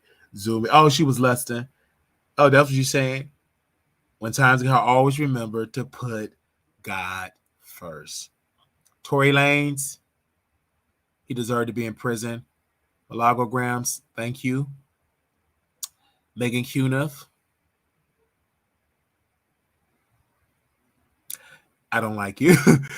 I like my people, and I feel like you talk down to black media, black bloggers, and you don't like it that they're infiltrated your space. Armon Wiggins, thank you so very much for being great entertainment, because you encouraged me to keep going by just being you, right? God bless you and thank you.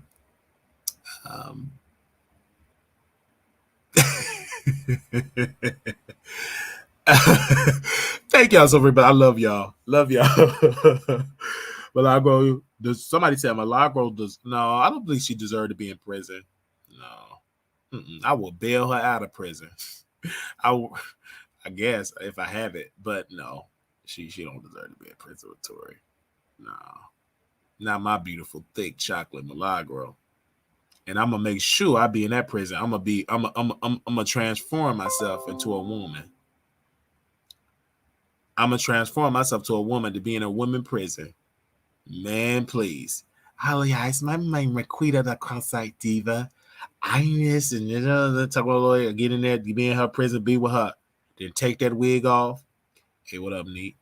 I mean, not Neek. I'm thinking about her too, but what up, Milagro? What up, Milagro? You know what I'm saying? Well, that's you. I didn't know you. Yeah, don't worry about that. You know what I'm saying? Don't worry about that. I got my, you know what I'm saying? I got my $20 or whatever. So I put some on your book to give you some honey buns and all that type of stuff. We in there talking. Yes, what I'm saying. Don't worry about that. I give you some honey buns and some, Snicker bars, you know what I'm saying? Get oodles and noodles, you know what I'm saying? And yeah, I'm kind of blushing right now. Oh, let me stop blushing. let me stop.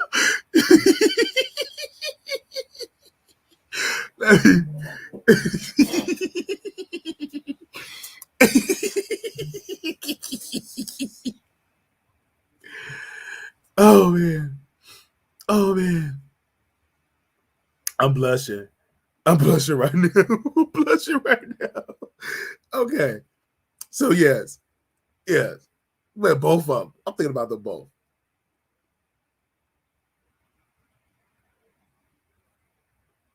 Yes. Oh, that's very okay. When she in prison, she'll be. If she in prison, she's single.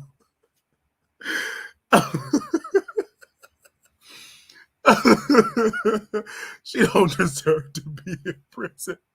Okay, let's go. Press 1 in the chat if y'all believe Milagro deserved to be in prison. Press 1 in the chat that Milagro deserved to be in prison. Press 2 in the chat. Nope. She need to be innocent. Press 1 in the chat. Milagro should be in prison. Press 2 in the chat. She innocent. No, she don't believe it. Press 1 in the chat. She deserved to be in prison. Press 2 in the chat. She innocent. Let's see. Press 1 in the chat. She deserved to be in prison. Press 2. No, she innocent. No, she don't deserve to be in prison. Press 1 in the chat. She deserved to be in prison. Press 2. No. Press 1. She deserved to be in prison. Press 2. No.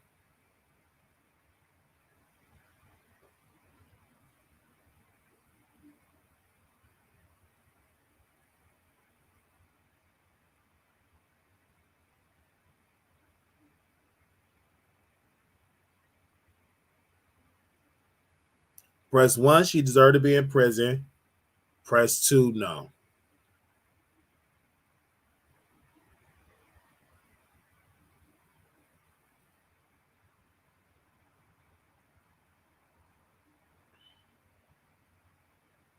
Give me a second.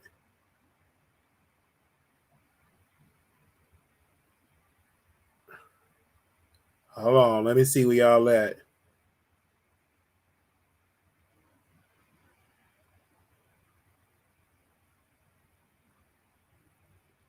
Press 1.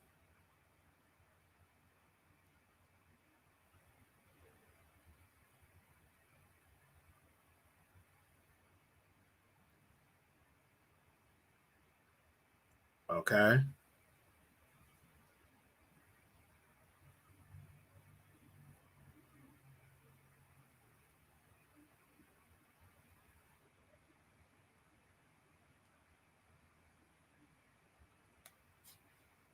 Let's see.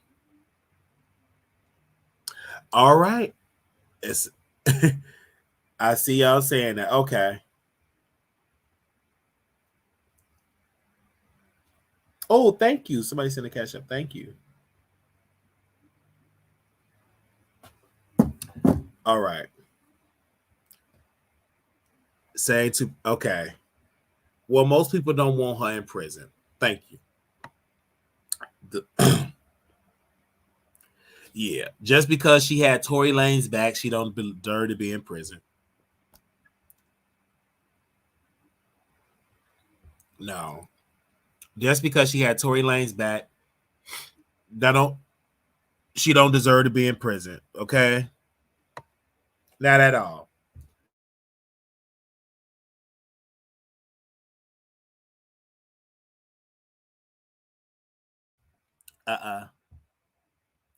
What exactly did she do to make up news? What are we voting on? I was trying to get the news update on your timestamps. Yes. So everybody keeps saying Milagro deserved to be in prison. She don't deserve to be in prison. Okay? She don't deserve to be in prison. She don't deserve to be in prison just because she, said that Tory Lanez is innocent. She should be out. don't make it she should go to prison. Okay? Okay, don't believe it. Now, I'm going to go. This was good. You know what I'm saying? For hitting that. Thank y'all for hitting the Cash App. And shout out for the support. God bless you. And thank you. We got to go. I got to go eat. I don't know what I'm going to eat today. Everything is closed. So I'm going to go in the house and probably make some. I didn't even go grocery shop because I was so busy tonight. I didn't even get a chance to go grocery. That was on my docket to go grocery shopping. So I'll go grocery shopping in the morning.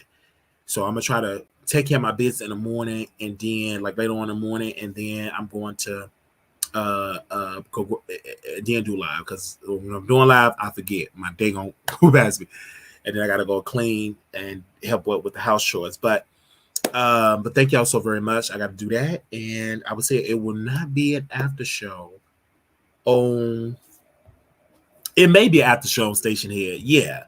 It may be an after show on Station Head.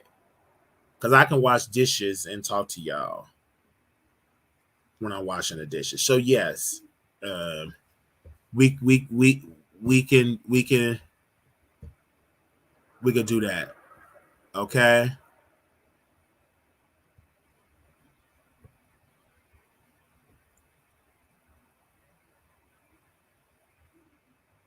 All right. Oh, I forgot that we was live on Station here.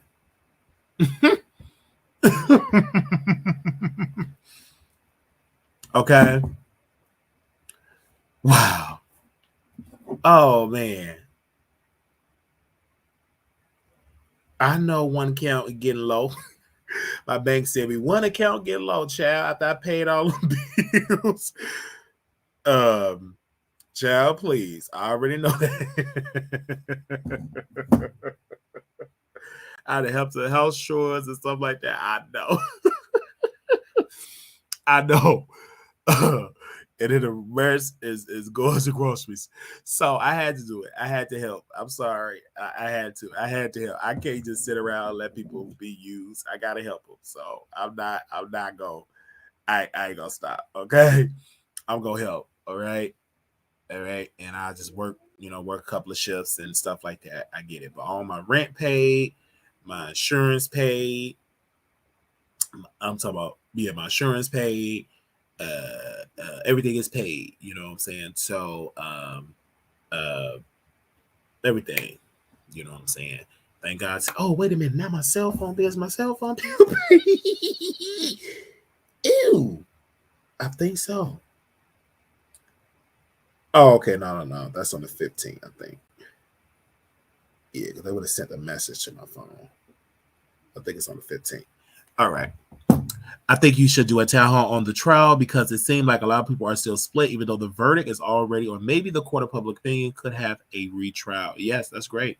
I agree. We definitely got to do that. I got to pop that to put money. Oh my gosh. But yeah, that's great. That's so great. Your next ex, I believe so, because it's always going to be split. It's just like OJ. OJ did it. He didn't do it. Back in the day, this is not as severe, but OJ was what I'm trying to say. Many people believe that OJ was innocent. The blacks, the whites believe he was guilty.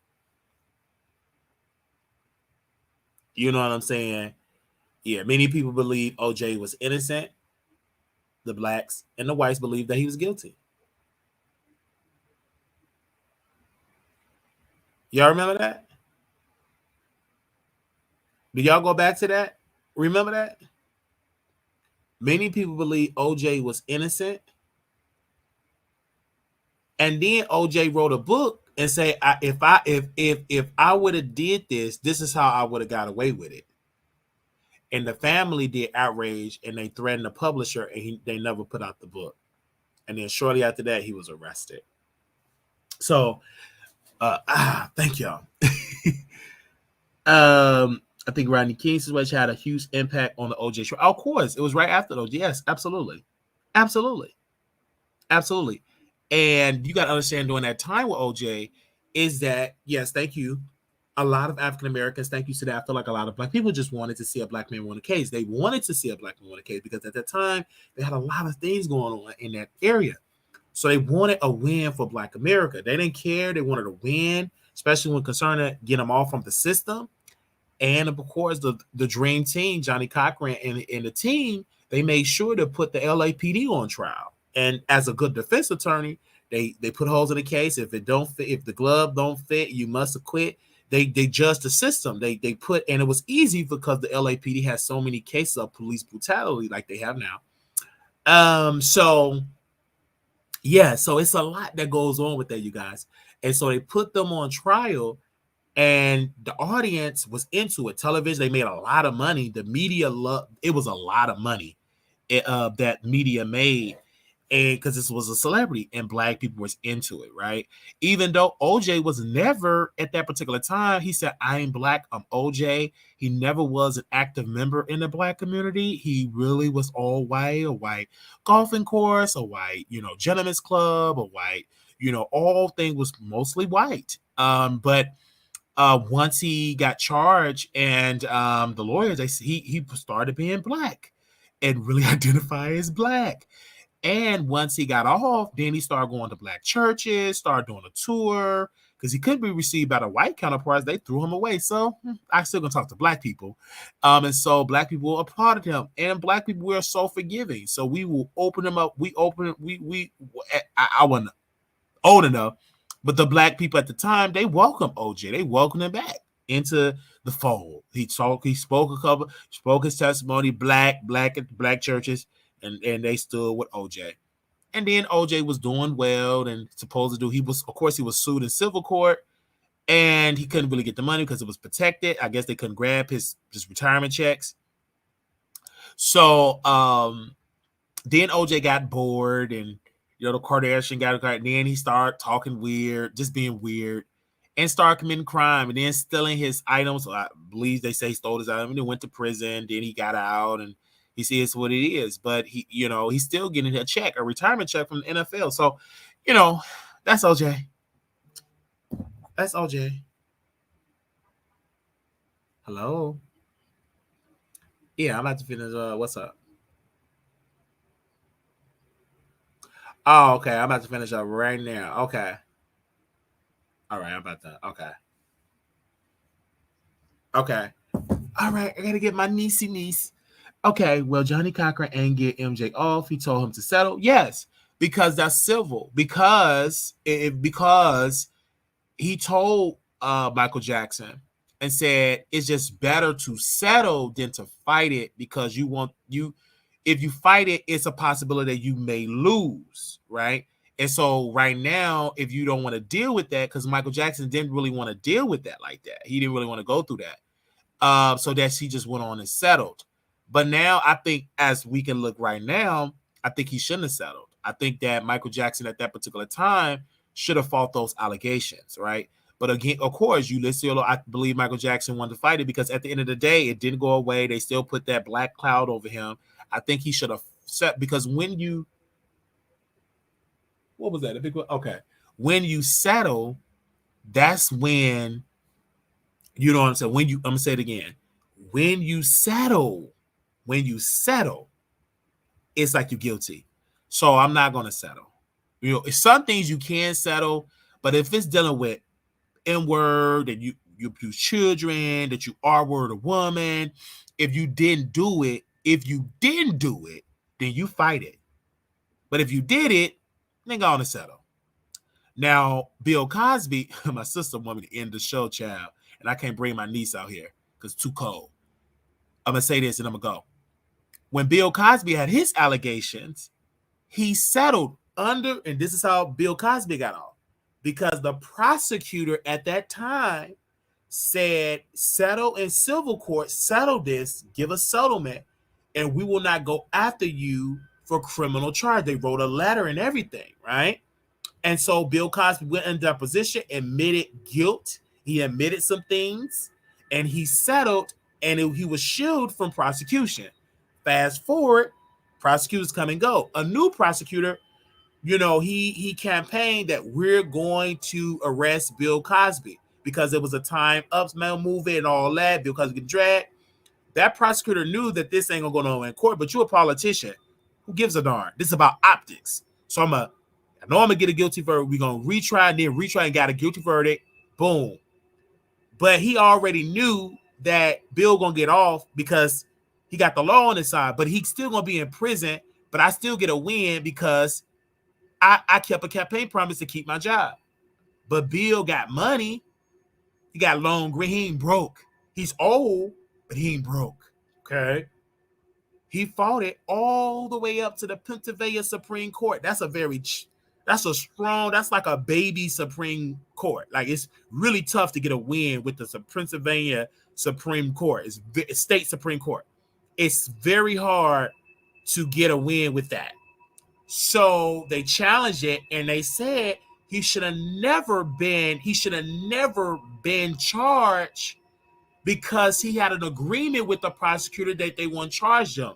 The panel of judges agreed that the state was violated his constitutional rights for charging him with a crime and prosecuting him when there was original agreement with the state's attorney's office not to prosecute. And that's how Bill Cosby got out. But because of the media, they would say it was because of the technicality. No, you can say that. I'm going to say it was because he had a deal and they lied and they try to renege on their deal. But when you have media, they always try to paint us in a bad light. Now, when you read the documents, he did admit to some things. I don't remember everything he admitted to. I ain't going to get into that. But my point is, he fought it and he won. Now, many people are hiring them same lawyers like Bill Cosby, right? Hiring his lawyers because they're really good with appeals. But anybody could have took that and won because he had an agreement with the prosecutor. But that lawyer, she can go to get everybody get. I think R. Kelly booked her because he feels as though, I'm going to get the same deal. No, you're not. Because R. Kelly, you don't have a deal with the original prosecutor saying, we won't prosecute you if you settle. You don't have that deal. You have multiple charges. So it will take a miracle. Shout out to Reverend Barber from God. It would take a miracle from God for you. It would take a miracle from God for you to get off, right? But he hired the same Bill Cosby lawyer. Okay. But I was still always listen to R. Kelly music. And I'm gonna say with underage, I'm talking about with underage girls, right? Underage girls and with boys as well. Don't forget the boys. Because there was a lot of boys male victims that testified. Everybody say underage girls. Don't forget about the boys, the Levantres, not Levandre, but I'm just saying, because we always try to forget about the boys. But he also had male victims. More than one male victim. Okay? So yeah, he won't get off. So, yes. The son is a caregiver, sing, talked, and gambled with them in Vegas. He said they were in town working the day prior. They were I don't know what that's about. I still love his music. Always still love his music. Absolutely, I still love his music. Step in the name of love. Step in the name of love. Step, side to side, round and round. Hit the ground, separate, bring it back, and let me see the love song. I believe I can fly. Hey, I believe I can touch the sky. I think about it every night and day. I spread my wings and fly away. I believe I can soar.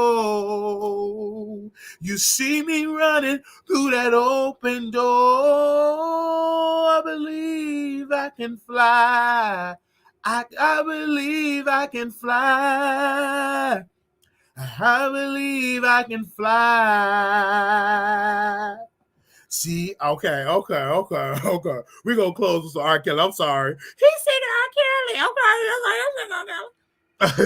Okay. I'm going to get the other song. Okay. I want to get, hold on. I want to get the other lyric. Okay. See, I was on the verge of breaking down. Sometimes silence can seem so loud. Okay, I can't remember. In life I must achieve if I can see it. I haven't heard this song in a long time. then I can do it. If I just believe it. There's nothing to it. I believe I can fly. Hey, I believe I can touch the sky. I think about it every night and day.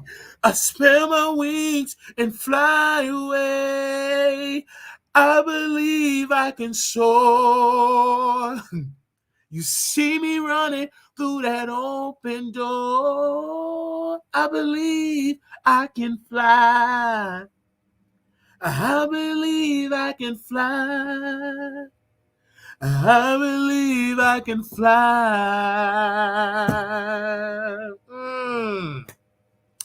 Okay, so thank y'all so very much. Y'all give to the show. Y'all got a prayer, y'all got a message, y'all gotta give to the show. Thank y'all so very much. This was so good. I love entertaining y'all, even if y'all don't give me $1, because I just love entertaining y'all. I've been doing it for free a long time, and so thank y'all so very much. Love y'all. I love that song. He messed up our Black history with his. Well, I'm still a fan of him, so. And it's a lot of things I want to say, but I don't want to. I love you. Say thank you, love Maria. Thank you, sis. Thank you to the new moderators. Your next ex. God bless you, brother. Thank you. Members, we will do something. The guests, it ain't me. The guests keep canceling the show. Because he's working. He's a working guest. So he's working. So we're trying to get him on the show. We're trying to get him on the show, but he keep canceling. So we ain't gonna say the person's name. This is why we don't do flyers, because I used to do that and guests would cancel. So unless we do a pre-recorded, but we're trying to. He was supposed to do today. We was gonna do a Zoom with the members with him on the Zoom, and he said he can't do it. He got to work. So we're gonna try tomorrow. Oh, I'm so glad I talked about that. Somebody grabbed me some topics. Oh my gosh.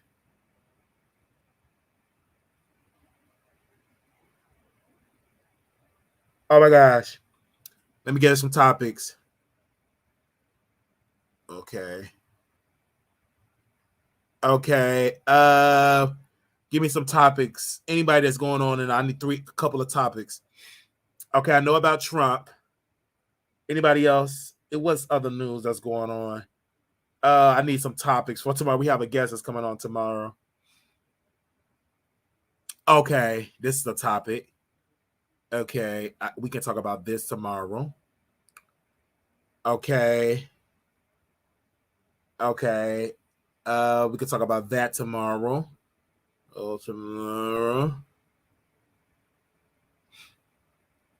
Okay, we can talk about that. Okay. Anybody else? I can't believe. Okay. Any other topics? Any other topic? I got 2. I need like 2 more topics. Let me search the internet really quick. I just thought about I have to interview somebody, but I found 2 good ones. He can know that. Okay. Okay. Thank you. I found 3 topics. Okay.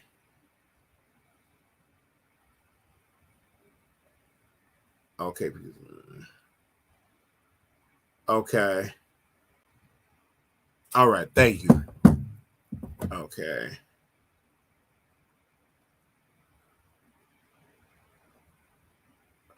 Okay. I got it. Thank you.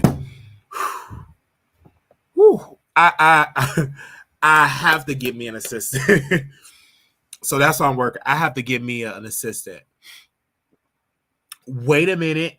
The CNN CEO fired? How did I miss that?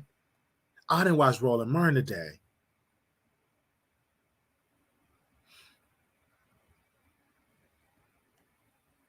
Chris, the embattled chief executive chairman of CNN, who briefed 1 year tenure, you was strained by a series of severe misstep and departed the company on Wednesday. Well, okay.